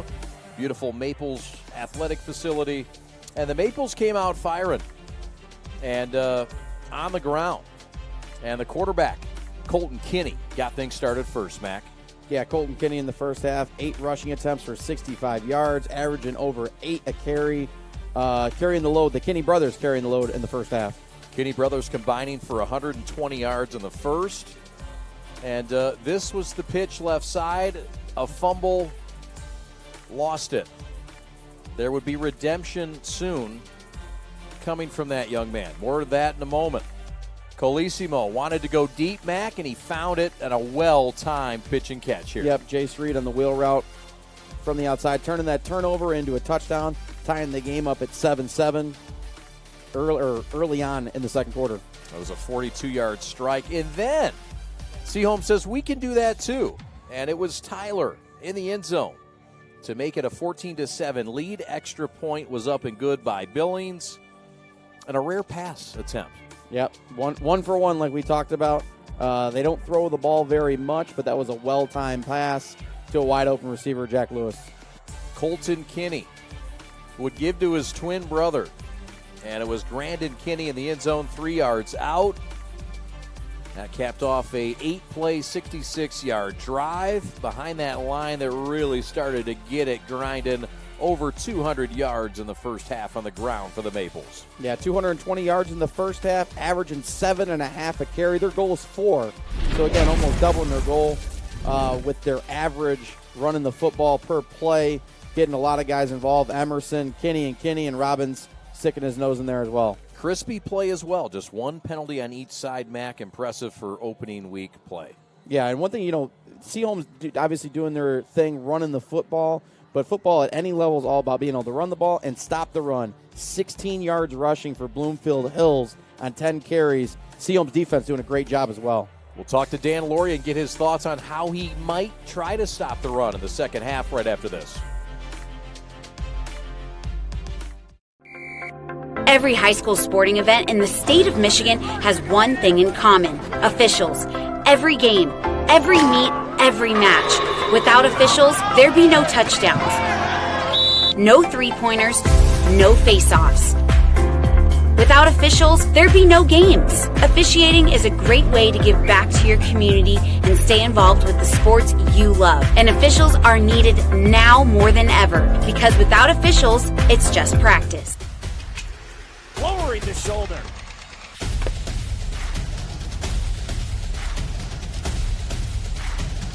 Swing and a miss. McKinley scores!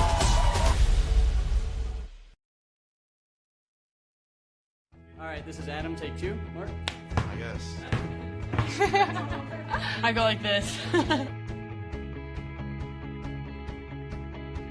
The best part about playing football in Texas has to be the reaction from the community. I want to encourage others to play volleyball or choir because you get to experience new things and do stuff that you've never done before. My reason why is passion. My reason why is pride.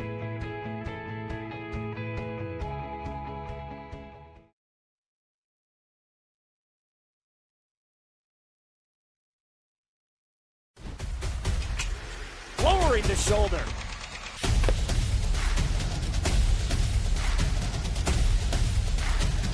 Swing and a miss. McKinley scores!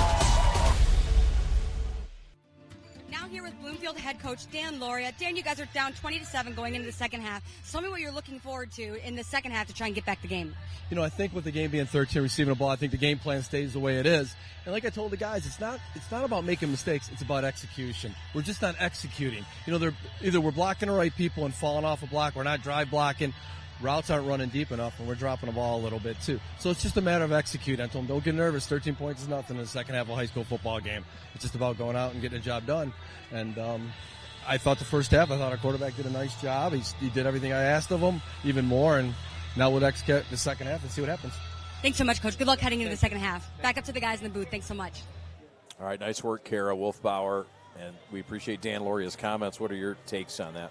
Yeah, like we said, they got to be able stopping the run is going to be difficult, but they got to be able to run the ball a little bit more to keep the Maples off balance here. A lot of the passing situations were obvious passing situations where the Maples could dial up their coverages and not a lot of open space out there for the receivers from Bloomfield Hills.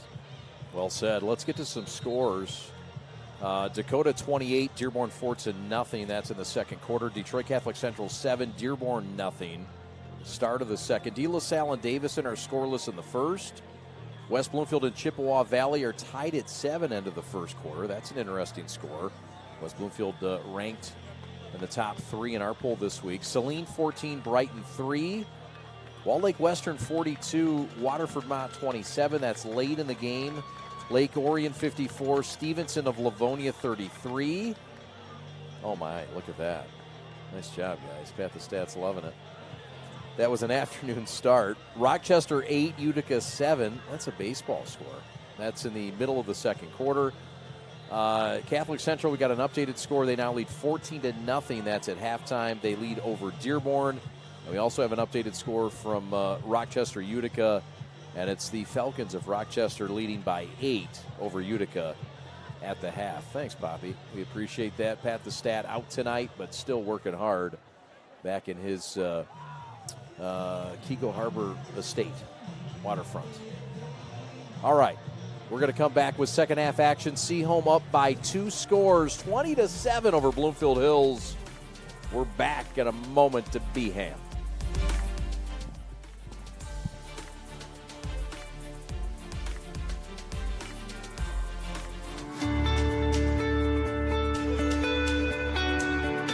Hi folks, Dr. Joe here again with Michigan Orthopedic Surgeons. Everywhere you look this time of year, people are running, and that's a great thing because running is an excellent exercise. especially for your cardiovascular and musculoskeletal systems. But the question is, are you running a safe running program? All too often, people are hobbled by things like shin splints and patellar tendonitis. But luckily, simple things like stretching and warm-up, the right running shoes, and realistic weekly mileages can keep you in your running game. For more information, go to miorthosurgeons.com.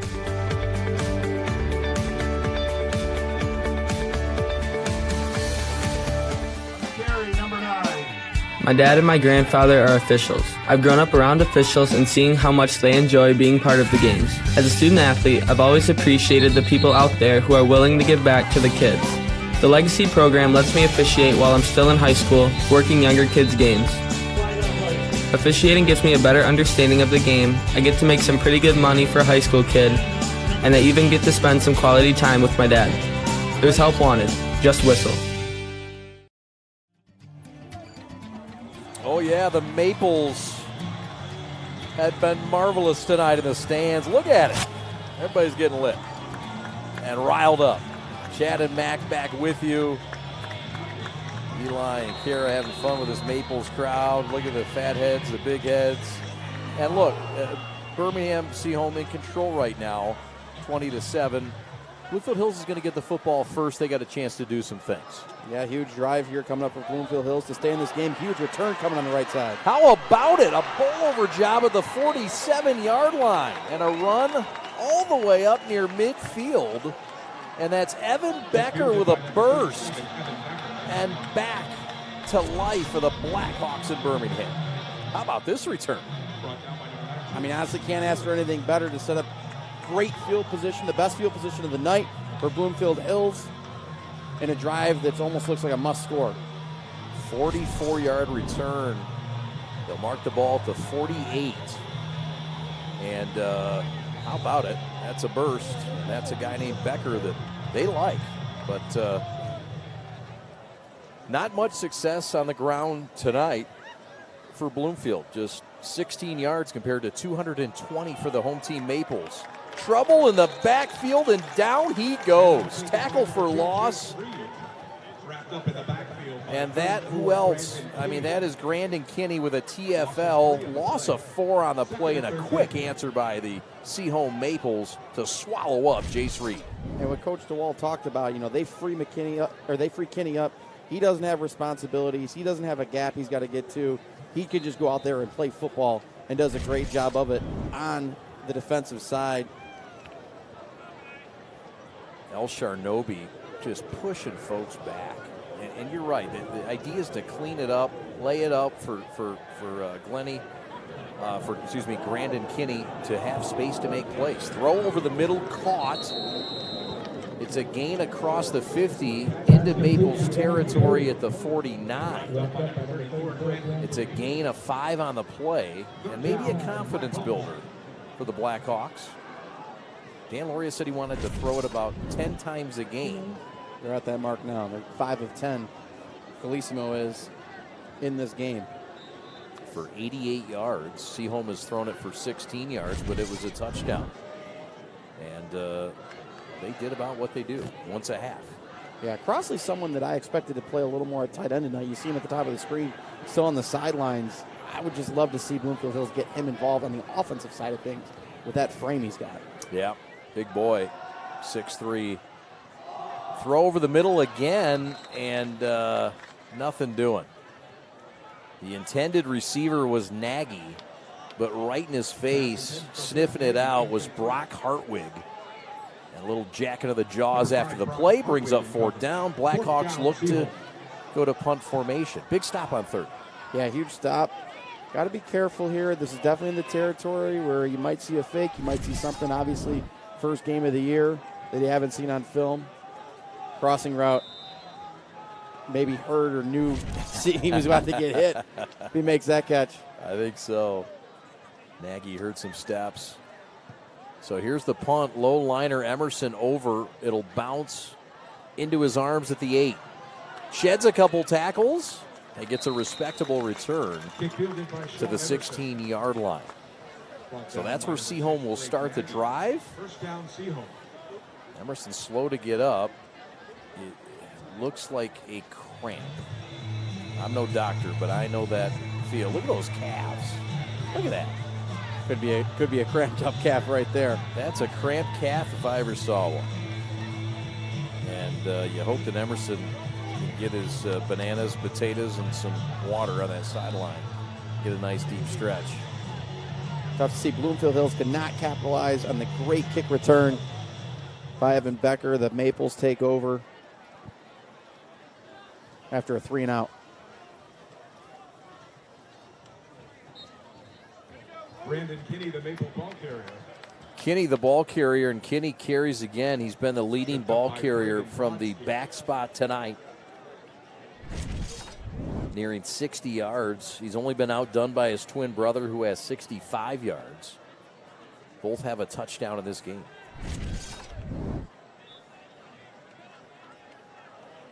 That's a win for the Blackhawks, giving up just one yard on first down. Yeah, absolutely.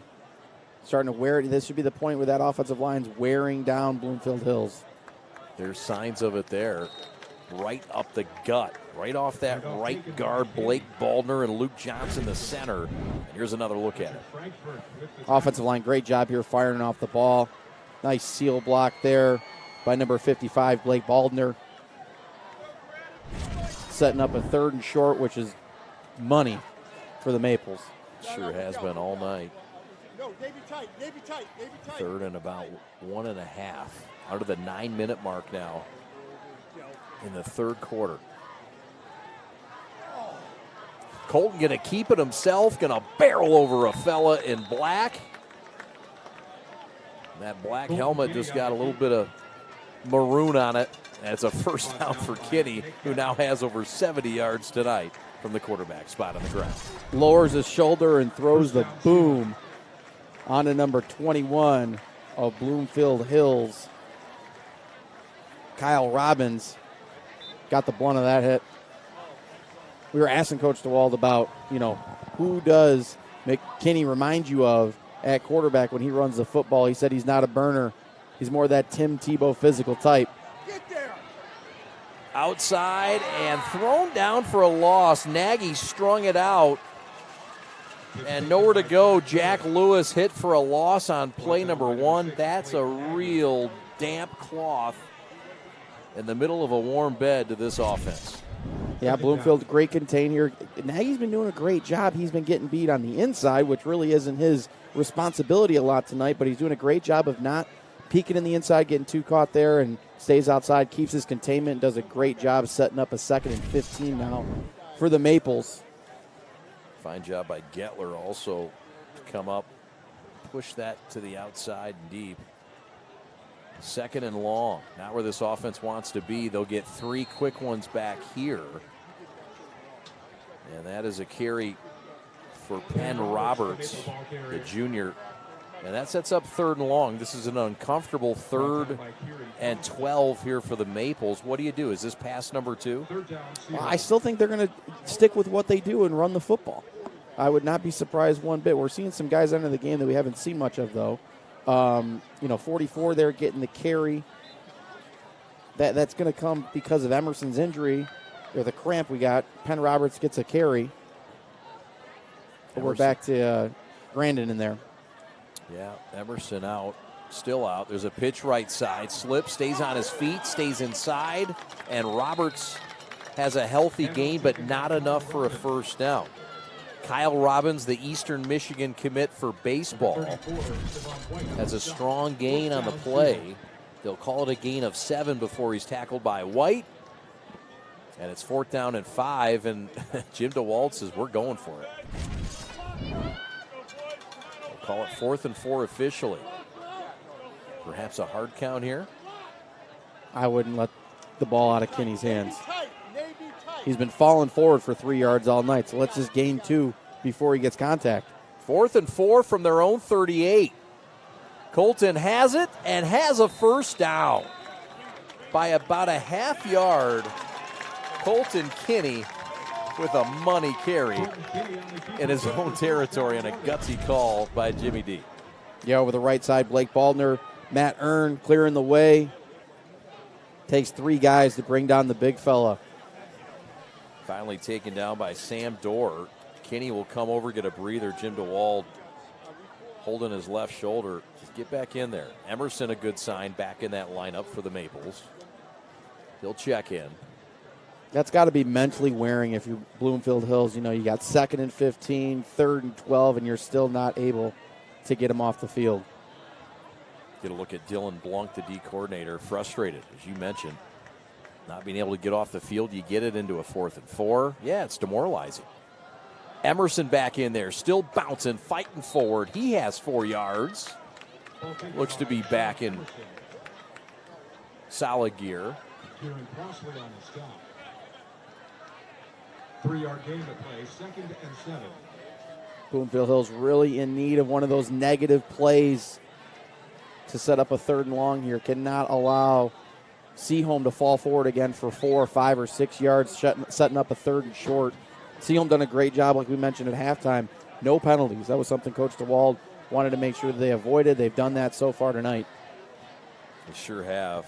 Crispy both sides, just 1 penalty each way. Go left. Go left.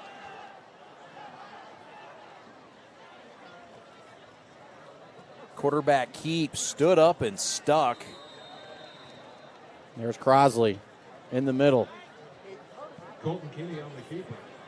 Crosley and Gettler have been a headache at times. It'll set up another 3rd and mid, but this is near midfield. And again, the confidence of the Maples to pick up 5 yards in 2 plays is sky high. Yeah, they've been doing it all night. Again, wouldn't be surprised at all if Colton just keeps this ball, follows his brother down the middle of the field. Emerson's in the game.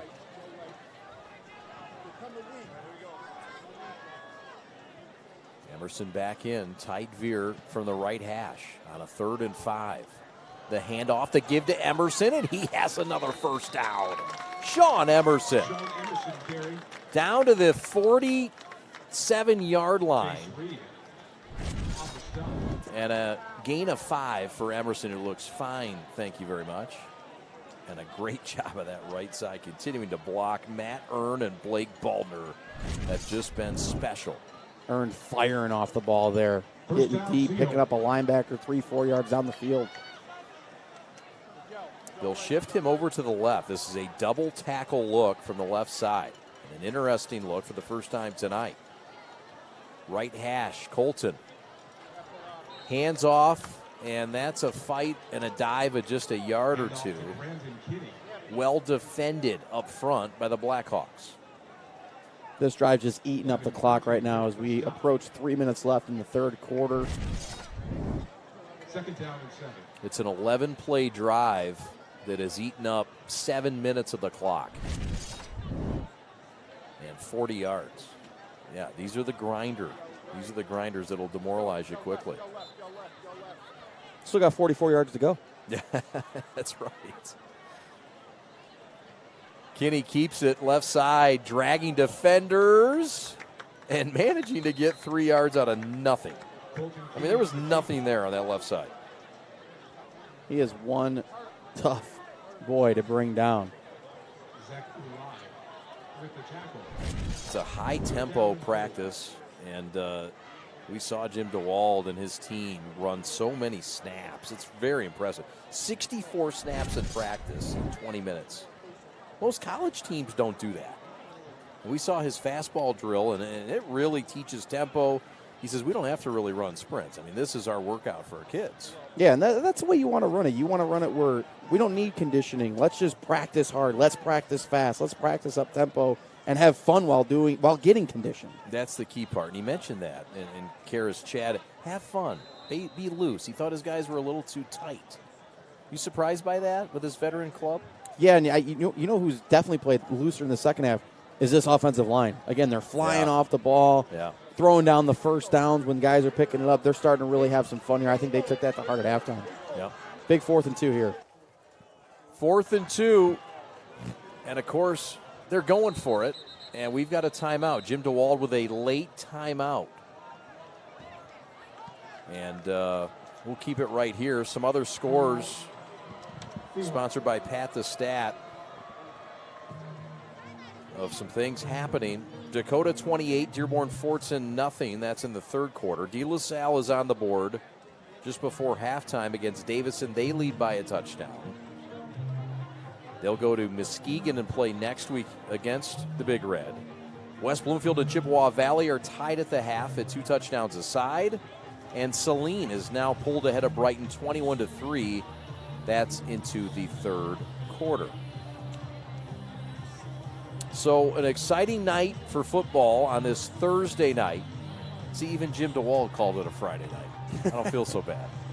It's Friday night under the lights. Yeah. Friday night lights. It's Gridiron game day. Look at that beautiful facility behind that wonderful Maple dance team. And, who's up there? Is that Zach? Yeah, we got a little Zach attack up there on the third floor. There he is. Hey, what's up, Z-Man? That's Wheeler. Zach Wheeler, one of our best and finest. And, we see you, big fella. Those curls are getting long. Wouldn't mind getting a fade on that young man. Yeah, hi. Good to see you. So there's Eli Wiles. He's been on sabbatical for about 7 months, doing all the national gigs. He was in Qatar. Really lucky to have this talented crew. Appreciate Eli Wiles coming off his sabbatical.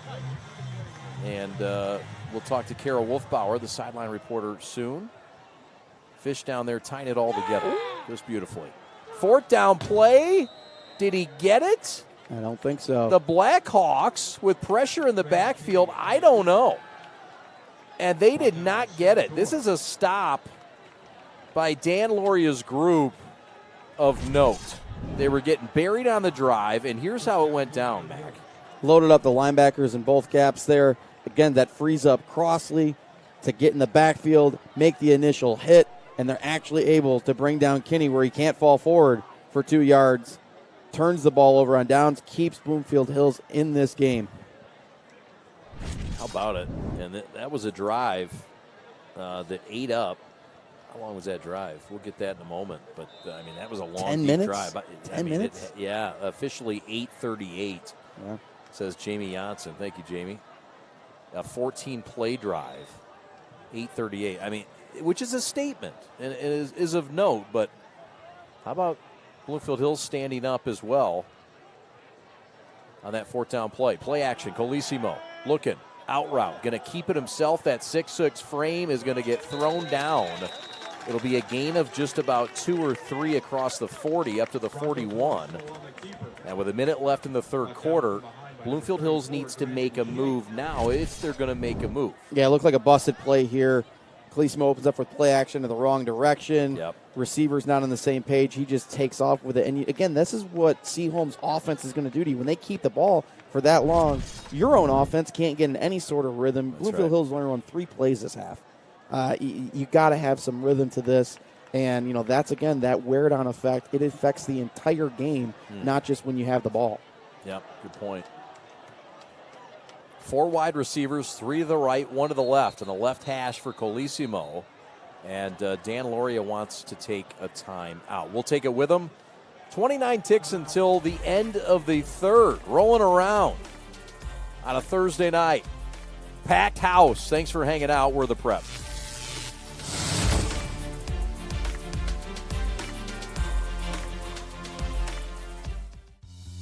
There's just one place where students are students first, and athletics are played with purpose and perspective.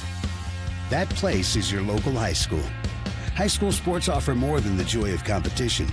Studies show that student athletes are also likely to enjoy greater levels of achievement in other areas of their lives, including academics. High school sports, a winning part of a complete education.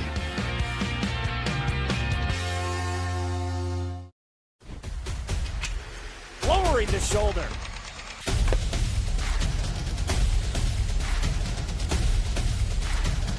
Swing and a miss. McKinley scores! That's Dan Loria, the head coach, 22nd season at Bloomfield. Of course, they've been around for 10 years, but it goes back to when he was at Lasser High School. St. Clement, Catholic leaguer at heart, 88 grad, went to Fair State. two-year starter. Here's a comeback route on 2nd down and 8, and Colissimo threw it short of the wide receiver, Nagy. Jack Lewis in coverage. One thing with both the coaches in this game, both of them call their own plays. Both of them are the offensive coordinator on both sides of the ball. And Coach Loria talked about early in his career, he was a defensive guy and wanted to learn the offensive side, and now calling the plays for his own squad. Yeah, he was the DC at Grosse Pointe South before coming over and getting the gig at Bloomfield Hills Losser. 5-time regional coach of the year and over 120 wins in his career. And Loria doing a great job for Bloomfield Hills. This is a 3rd and 8. Money down for Colissimo, and he's tackled from behind. Sacked in the backfield. Heat-seeking was Alejandro Ralph. And it's 4th down, punting time for the Blackhawks. We've been talking about it all night almost. We want to see Seaholm bring that pressure, and they finally get home to Colissimo, able to bring him down in a huge, huge 3rd down stop. And the lights are out. Oh, the 3rd quarter has ended. Oh, yeah. Well, there was a threat of weather, and everybody got a little nervous for a minute. But this is 4th quarter, and this is Maples getting fired up. Some thunderstruck. How about it? Some special things out of the Maples here. Jim DeWalt getting fired up, giving those Jays a workout. We're headed to the 4th quarter in Birmingham. We're coming back with the action. Maples by 13 at home.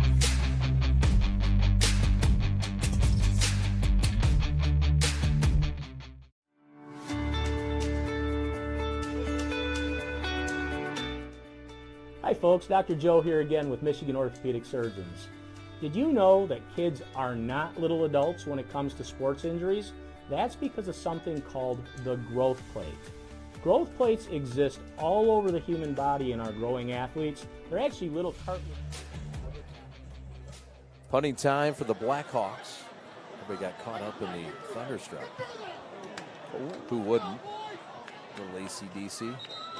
Emerson calls for the fair catch at the 36-yard line.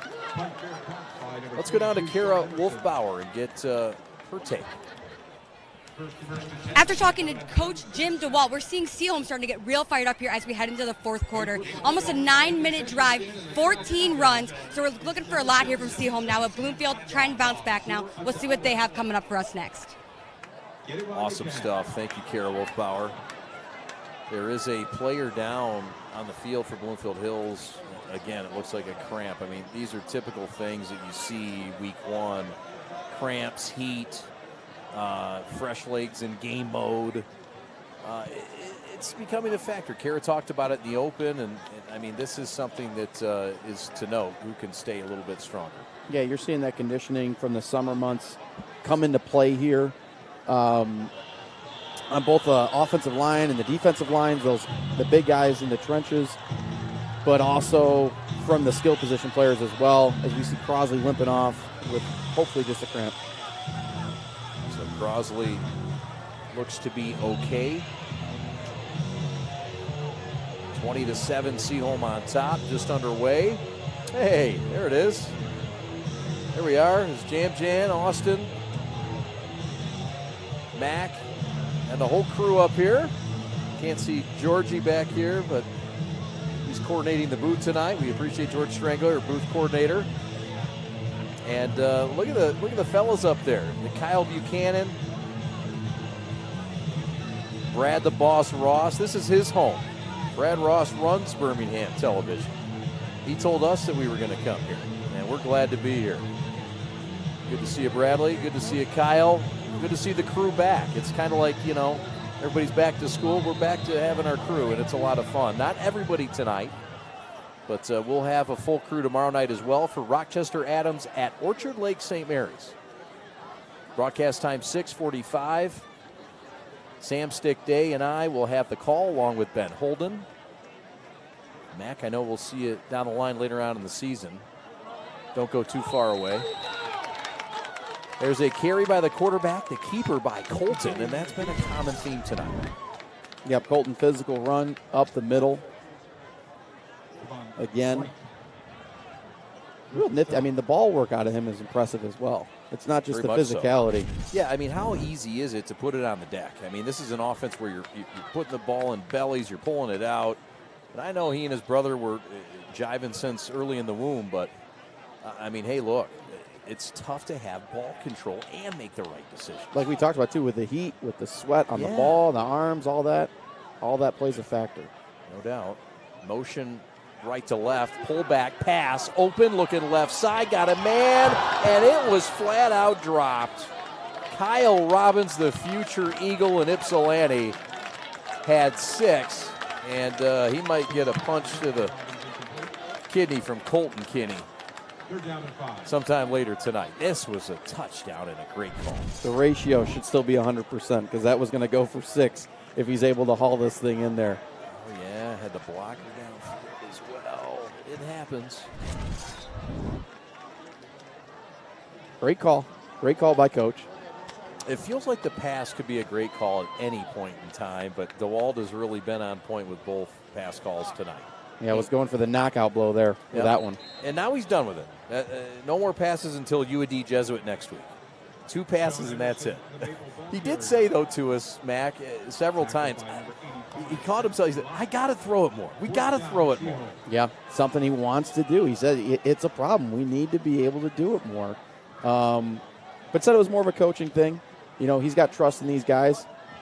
Don't want to show too much week 1. That's right. That's a good point. Not a whole lot you want to show. They do have a big test next week against the Catholic League's University of Detroit Jesuit Cubs, who are an improved group from last year. He said last year they beat him in overtime. Real tight game on a pass. Trouble with a snap and a fine job of Billingsley to get this thing off. And this is going to be a wonderful play. Mark this down. Billingsley, if he catches it clean, initially would have been down. He kept the bobble alive, regathers it, and Mac, this is a fabulous athletic play. Yeah. And he kicked it with his off foot. Impressive. Got a great bounce out of it as well. I just don't like hearing trouble with the snap still. I still get PTSD out of it. Fire. We've seen a couple of snap issues tonight. One with a PAT and one with that. So that's what you got to clean up. But look, the penalties have been impressive. The lack thereof, just 1 penalty for each team. Is that still the case, Jamie? Yeah, 1 penalty for 5 yards each. You get a look at Colton Kinney down there with the American flag bandana. And cramp on the field by one of these skilled position players, Chris Edwards. Edwards will walk off. Again, I mean, this has cramp written all over it. One thing you want to see, Bloomfield Hills has been given chance after chance in the second half to put a drive together and make this a 1-score game. There's still 10 minutes left. You know, you don't want to be down 2 scores with 5-6 minutes left against Seaholm where they got the ball, because that clock is going to go by quickly. It sure will. We talked about Seaholm next week taking on UAD. Next week for Bloomfield Hills, they will take on Stony Creek, a team that we will see on September the 29th in the shadows of the Janssen estate up in Rochester Hills. Back to pass, Colissimo going down the middle of the field, nobody home, and that ball is picked off. Intercepted by Kyle Robbins.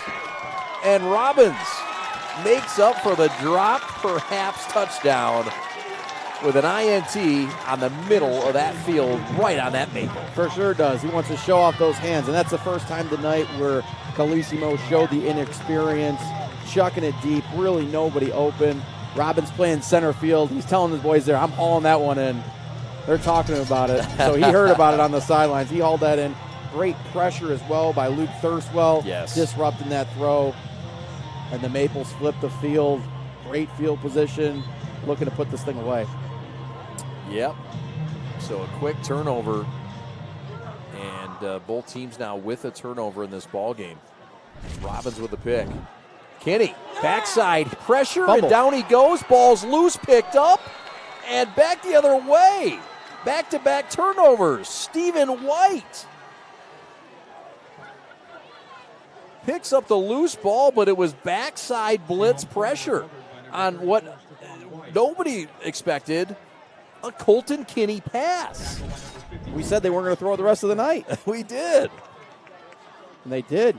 Great strip here, number 5 coming in. Gavin Cote, been all over the ball all night. Been all night he's been over the ball. Scooped up. Bloomfield Hills with life again. And a fine tackle by Magnus Brandstrom for Seaholm. Otherwise, Oh, that big might fella's be a taking that. Yeah. He was scribbing it. Yes. So Bloomfield Hills gets it right back. New life. Down by 2 scores. 9:46 left. Motion left to right by Cote. Left side. Jace on the run. Reed out of bounds, but not before a gain across midfield and into Maple territory. Longest run of the night there for the Blackhawks. Jace Reed. Would love to see him get more involved here as we go along and get towards the finish. Pitch to the outside, just uses his speed. Chased out by Kyle Robbins. He's been a busy man as of late. There was a weather threat. And, boy, when the lights went out in the third quarter for that light show, that was pretty sick, was but sweet. a little scary that weather was coming. So, Bloomfield Hills on the move after the Jace Reed run up the left sideline. Colissimo on the draw, gives it back to Reed, who breaks a tackle, cuts upfield, and has a gain of about 6 or 7 on first down with 9 minutes left. Seaholm's going to have to mix up their looks here. The last possession as well by Bloomfield Hills, they rushed 4, they dropped 7, and now they're rushing 4 and dropping 7, and they're getting beat by the run from Jace Reed here. So again, they got to dial up that pressure and bring more than 4 guys to not only put some pressure on Colissimo, but also to stop the run. Well blocked up front as well by Bloomfield Hills. Jack Holton doing a great job there. Jack Holton for sure with a nice seal. It's a big piece of that offensive line. And it hasn't been a lot of groundwork tonight, but when they've had success, he's been behind it. Reed again gets the call and gets near the first down marker. Going to be 3rd and short. Handoff again to Reed. Needed 4, he got 2. And a fine tackle again by Robbins, amongst others. 3rd down and 2. Jace coming out, going to get a blow here. Evan Becker entering the game at tailback, had that great return to start the second half. Needs to get it going here on the run game as well, though. Marks, the fullback, checks back in. Evan Becker, who had that burst earlier, gets the pitch left side, and the quick convergence. And Ralph again. Ball is loose. Do the Maples get it back? No signal yet. No, they did not. 4th down. I think they're going to say his progress was stopped there, but that ball definitely came loose before he hit the deck. Yeah, we'll get another look at this Ball play. carrier brought down in the backfield by number 4, Alejandro Ralph. Not sure the pitch is exactly where he wanted this ball. That might have squirted out early. No instant replay in high school football. But Ralph has been impressive coming up from that linebacker spot. Yep, 2 big plays right there by him. So, clock running, now stopped. It's 7:26. Jim DeWalt is on the field. Wants an explanation. Trainer's working on Colosimo over there as well. Let's see if we can't get another look at this ball. Pops out early. DeWalt's hot. I mean, he's not happy with it. And it's understandable. Here's another look. See, that pitch is up by his right shoulder. Oh, It's out. That's definitely out. Alejandro making a great play. Yep. So it will be 4th and 9. Colissimo will send 2 to the left, 1 to the right. Running back to his left is Becker. Low snap, picks it up, and carried out of bounds. And that was Crossley, the backup quarterback coming from the tight end position. Late flags coming in, though. Uh-oh. I think this is going on Seaholm. Perhaps there's a late flag. I don't know. Good catch. They did slip in. Kieran Crossley at quarterback. And then a little bit of talk afterwards, and Kinney's going to get busted for this. And here comes Colissimo back in the game. Yeah.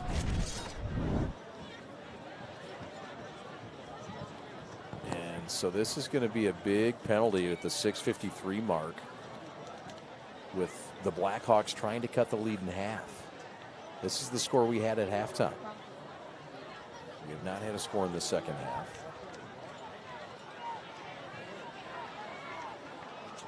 And Jim DeWalt's got to be thinking, wait a minute. We went from a fumble recovery that we felt we should have had. And he's having his player, look at it. DeWalt's hot. Yeah, but Seaholm's going to keep possession of the ball. It was a dead ball foul, so it's a turnover on down. They're just going to be backed up 15 yards, but Seaholm does get to keep the ball. Still not happy with that mistake. Interesting. Okay, good catch. So that's a big, big ruling. Seaholm keeps it. Jim DeWalt. You know, when your head coach is willing to discipline your key player and willing to do the same kind of discipline for the top player or the bottom player on the roster, it's respectable. And that's exactly what Jim DeWalt's doing. He has sat Kinney down. Pitch left side. Momentum across the 40. Outside the numbers. Tyler on the run across the 50, down to the 45-yard line. Jack Lewis, rather. Lewis with a 35-yard run and a jolt from that Maple offense. Biggest gain of the night right there.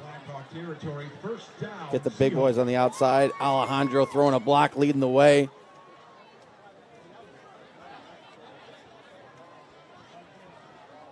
Strong run out of the senior.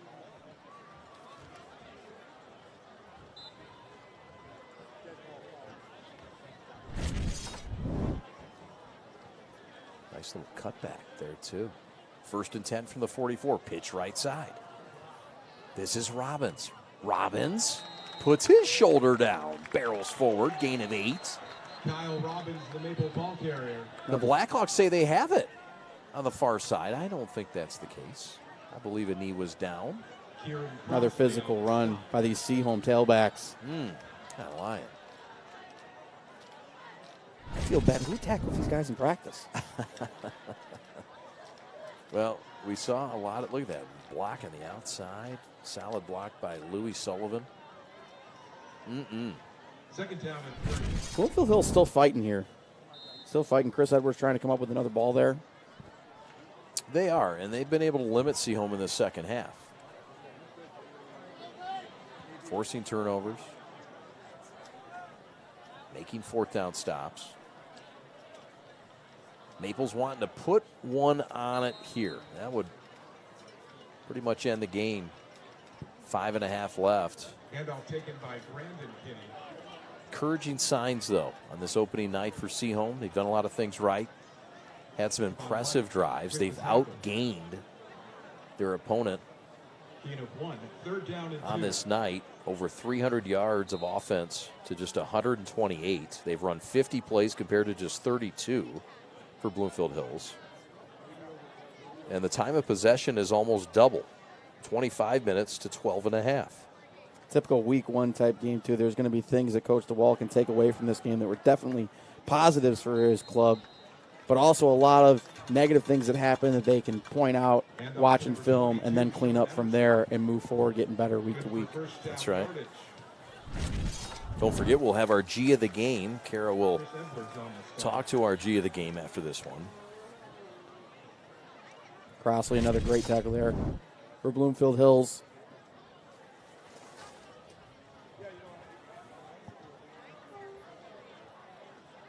Look at that. Seaholm Maple sideline. Jim DeWalt running some clock. Clock's ticking away here, but the play clock is not moving. I'm not sure if we got a malfunction going on or what.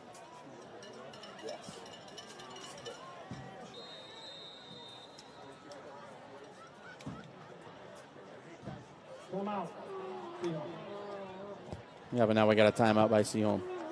We'll take it with them. 4:13 left.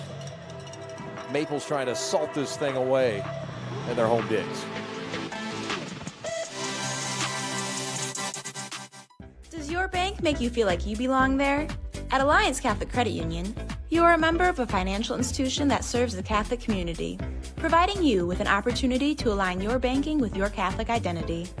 You receive all the products and services you need to manage your money, and your membership helps support Catholic schools, parishes, and organizations. It's time to put your money where your faith is.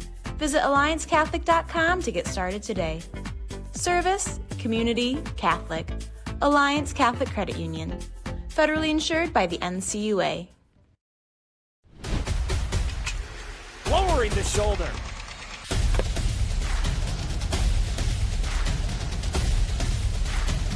Swing and a miss. McKinley scores!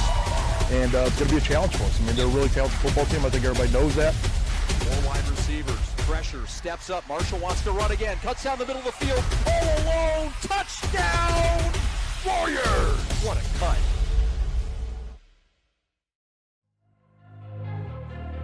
Jim DeWalt, the bench boss for the Maples in his 12th year, 22nd year as a coach, 3-time regional coach of the year, 4-time OAA coach of the year. He's from California. This is a Southern California kid. Went to Tustin High School out in California, 93 grad. He's a Western Michigan Bronco, 2-year starter, and he was the head coach at Pontiac Northern, Bloomfield Hills, Andover.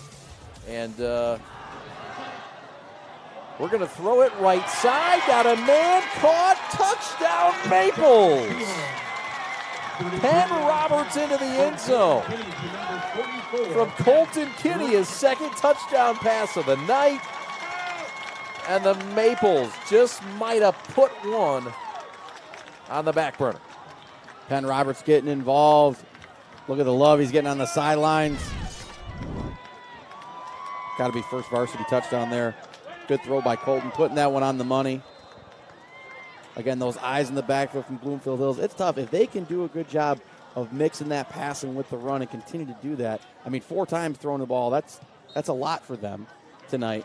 If they could do that the rest of the season, Coach DeWalt's going to be really happy about that. Wesley Billings gets the extra point, 27-7, Seaholm on top. He said, we got to throw the football more, did head coach Jim DeWalt. And they have done just that. 2 touchdowns in the air tonight. And Jim DeWalt loves it, doesn't he? Look at that. Look at that. He's been holding that in all night. Since we saw him in pregame, he's been holding that in. Yes. So touchdown on the field. And Mac, those are the kinds of finishing drives you need if you're Seaholm. You're going to have a tough time next week, a challenge. And UAD Jesuit, those are the kinds of plays that, maybe you don't want UAD to save, but maybe you do. Maybe that at least keeps them thinking on the back end. But I know Jim DeWalt's coaching for tonight, and they needed that touchdown to seal this victory. Yeah, and they're trying to sit there and they're trying to perfect their offense. It's a limited number of plays that they run. They don't want to run 10,000 different plays and be a jack of all trades. They want to run 5, 6, 7 plays and run to the best of their ability. And they've executed tonight. Even in the past, every time they went back to throw the ball, they've had open receivers. So they've done a great job in that, as well as Kinney keeping the ball a lot tonight. We're running that mesh zone read with his brother. No doubt. Jim DeWalt, his wife Erin went to Seaholm. His 2 sons went to Seaholm. One went on to play football at Central Michigan. The other went on to play football at Western Michigan. Jim played, and it's been a great Seaholm tradition. Loves to camp, loves to cook. He loves to golf. And he beat the pants off of me in golf. He mentioned that as one of his biggest accomplishments, and I know that was a lie, but Jim being nice. Is he a big hitter? He's a big guy. He is a big hitter and an accurate hitter. He said, I shot at 86 the other day. This is a bust up the left sideline, and watch out, they will never get Jace Reed touchdown. Touchdown, Jace Reed and the Blackhawks, a kickoff return for 6. And that will keep the Blackhawks around at least for another minute. How about it? Electric play by Jace Reed here up the left side. Finds an alley, keeps his team in the game. Some great blocking lead blockers here. Gets up the sideline. Kicker tries to do the best he can. Just a physical run there and then finishes it off. He's been electric with the ball in his hands. 99-yard kickoff return for a touchdown. And so here comes the extra point. And look, I mean, folks were starting to head for the exits. They stopped. Nobody's out on Cranbrook Drive right now. Everybody's kind of holding tight with the late game dramatics from the Blackhawks, who aren't going anywhere. Coach Laurie has got to be happy. His team has not went away. You know, they've played with a chip on their shoulder. They've played with some pride here down the stretch. Impressive to see, and definitely things that you can build upon as you move forward the rest of the season here. And here, this is going to be the hands team situation right here. You would think so. Stick around afterwards for our G of the game.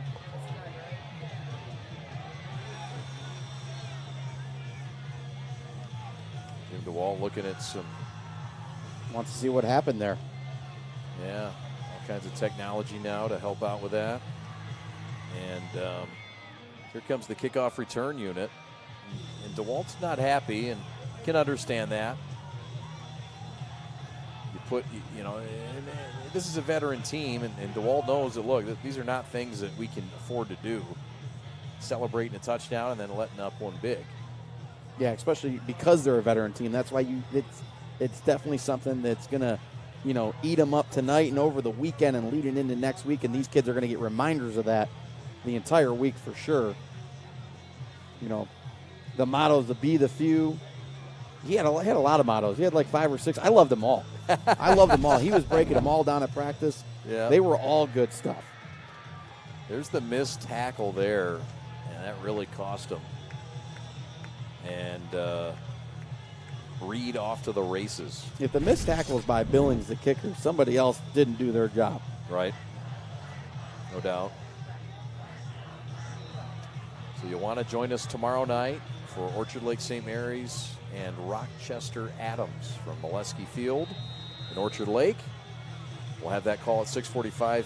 Sam Stick Day and I, along with Ben Holden. But right now, some business a bit unsolved. And there is the kick, and it's on the deck. Who has it? Bloomfield Hills says they have it. And they do at the 42-yard line. Worked to perfection. It looked like Seaholm had it. And my goodness, what a great kick, Mac, that time. Colton Kinney had a chance there on the initial bounce, and then Alejandro falls on it for Seaholm, but doesn't come out of the scrum with it. And Bloomfield Hills still has life. Yeah, it squirted right out of the hands. Looked like it was Peyton Parson that comes up with the ball there. That's right. Alejandro Ralph had it for a moment, but Bloomfield Hills has it right now with 3:48 left at the 43-yard line. Bloomfield Hills will not go away. No, sir. Colosimo. Hands right side back to Reed, still on his feet. And Bloomfield Hills staying committed to the run. You got to get it in Reed's hands. You got to get it in Reed's hands as much as possible here. As much as possible, whether it's through the air, on the ground. 5-yard gain in the play. 45 yards tonight on 10 rushes for Jace Reed, the senior running back.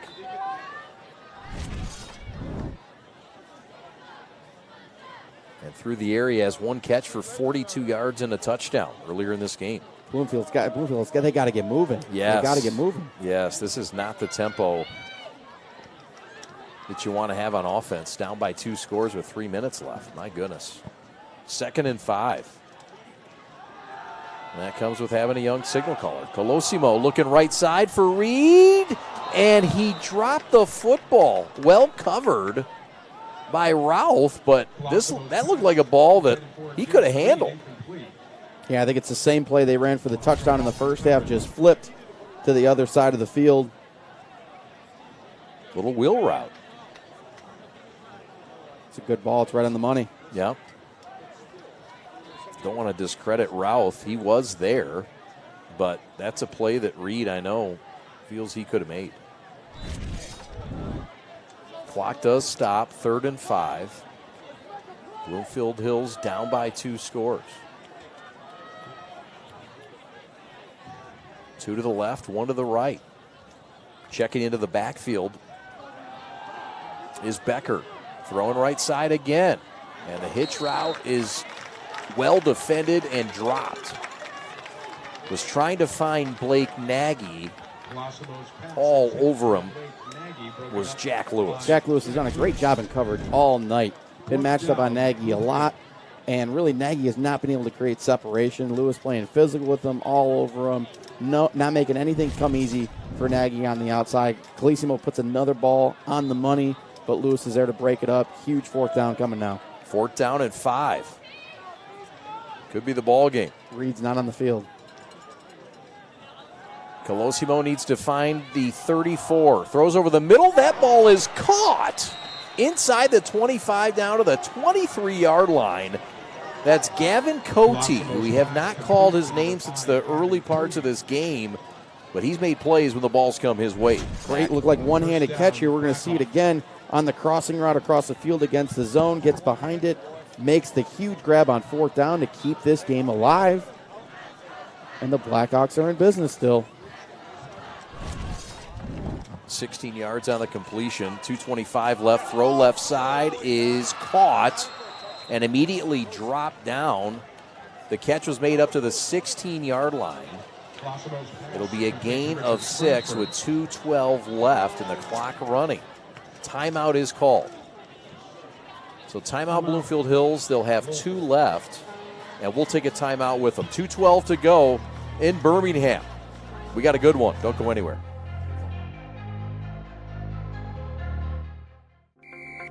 Every high school sporting event in the state of Michigan has one thing in common: officials. Every game, every meet, every match. Without officials, there'd be no touchdowns, no three-pointers, no face-offs. Without officials, there'd be no games. Officiating is a great way to give back to your community and stay involved with the sports you love. And officials are needed now more than ever, because without officials, it's just practice. If your company wants to make the turn to the next level, make sure you contact Make the Turn, an award-winning digital marketing firm based right here in Metro Detroit. Founded by Mike Sullivan and Kyle Bogey in 2019, they've quickly grown to a full term of professionals who create custom marketing solutions to help grow your business. Maybe you have a great marketing department and want to get 10% better. Or maybe you're a business owner who wants a marketing director without the full-time salary. It's worth visiting MakeTheTurn.com and checking out all their great examples and reviews. They can help with content creation, digital advertising, and even just optimizing your social media and web presence. Visit MakeTheTurn.com to schedule a free consultation and see how they can help your company make the turn to the next level. Back to pass, Colissimo, looking right, has time, and throws it away.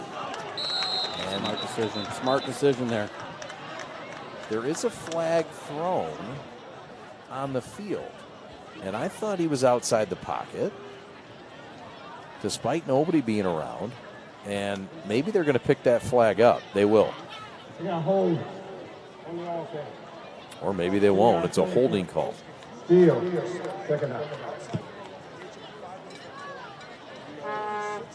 Backs him up, still stops the clock. Adds to what they got to do. No Jace Reed on the field. I don't know if he's cramping up on the sidelines. Guys been cramping up all night. Really have. You understand it with the humidity and the heat, but it's just been a high number. There's Carol Wolfbauer and Fish. Yeah, they color coordinated. That's good when you have your sideline coordinator and your sideline analyst wearing the right shorts. And they've just met for the first time. It's fabulous. The second time. They did align that, didn't they? Second down and 9 from the 21. Colosimo looking left side, hitch route, overshot, too tall for Frankfort. Well covered, though, on that left side by Seaholm. Great pressure there by Blake Baldner, ripping through the offensive line of Bloomfield Hills, getting home, applying the pressure. That pressure forced the errant tall throw with 2 minutes left and a 3rd and 9 from the 21. The Blackhawks needing a score to stick around in this game. Crowd getting into a big 3rd down here. Let's see if the Maples dial up some pressure. Jace Reed back in the ballgame. Colosimo with pressure from the backside and the front side, and down he goes to the 35-yard line. Hartwig in the backfield, and it'll be 4th and long for the Blackhawks. Under 2 minutes. Great call here by Spencer Adams, dialing up the pressure, getting home. Thurswell, and then Brock Hartwig cleaning it up, finishing the job, setting up 4th and forever here with the ball game on the line and with 1:30 left. Clock running, 1 timeout left. Dan Loria electing to not use that timeout now. And a 4th and 23.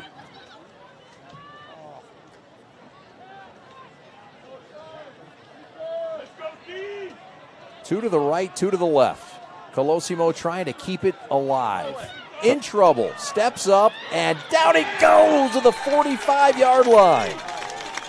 Flung down by Luke Thurswell. Thurswell's been doing the job all night on the defensive line, the offensive line. He's been all over, bringing a lot of energy to the entire squad. Finishes the job. Victory formation coming. Pressure coming from all over the place. Penn Roberts the initial touch, and then nowhere to go for the sophomore quarterback. And the 6'6" frame is flung to the turf. And as you mentioned, partner, victory formation with 62 seconds left. Definitely some things to clean up if you're Seaholm. Then the second half did not go the way Coach DeWalt wanted. Credit to Coach Loria, though, and the Bloomfield Hills squad. They did not go away. They continued to apply pressure. They continued to force mistakes and really hung around in this game a lot longer than a lot of people thought they would here entering the second half. Yeah, no doubt. 38-21 win last year for Seaholm up in Bloomfield. About a 12-minute drive from here. And this year on their way to a 2-score win at home. What a way to start for Jim DeWalt's group. In front of a packed house, in front of a brand new facility in the south end zone, the beautiful Maple Athletic Facility. And this game is over in Birmingham. Well, 20 seconds left. Teams are shaking hands. And I like this. It's an efficient ending. Both teams know it's over. We'll take a timeout. We'll come back with our G of the game. Right after this, Carol Wolfbauer will reveal it. Right after these.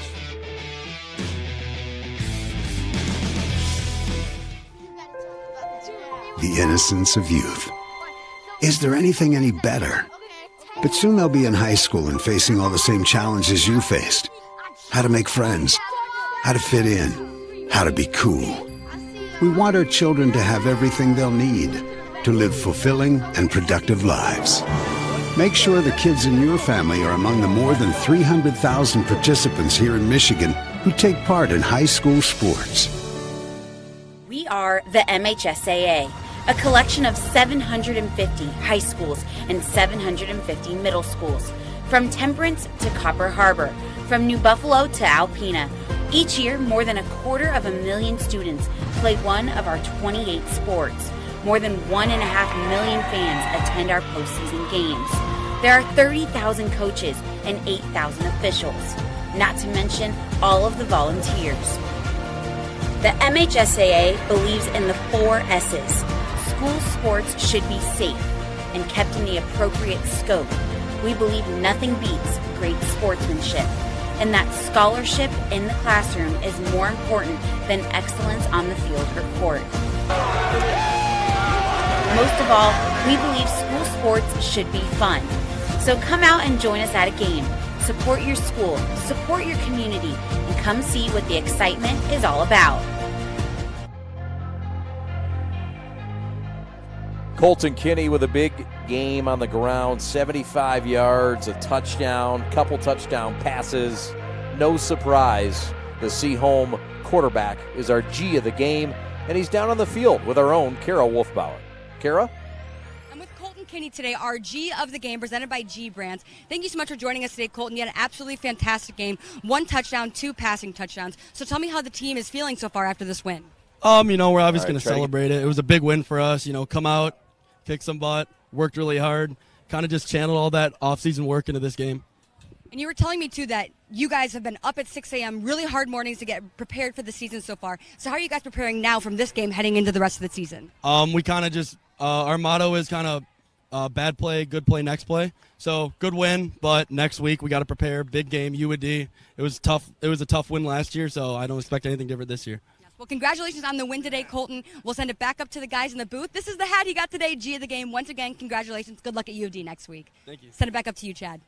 Oh, yeah, that hat's going to look really nice over top that American flag bandana. Thank you, Kara Wolfbauer. G of the game, well-deserved by the senior signal caller, Colton Kinney. 16 rushes, 75 yards, a touchdown on the ground. And then in the air, outstanding as well. 50 yards passing, 2 touchdowns, 2 of 3. Here's some highlights, Mac, in this ball game. There's one of the passes. There's one of the touchdowns into the end zone. Yeah, Colton Kinney here finding Penn Roberts for the big second half touchdown, which we thought kind of sealed the deal. Bloomfield Hills did a great job hanging around the celebrations on the sideline here, following Coach with the big fist bump. They didn't get that first pass to go. The second one did. But answering right back was Jace Reed with his long KOR TD. A lot of people thought the game was over. Not Mr. Reed. Takes it to the house, keeps Bloomfield in it, showing off that electric running.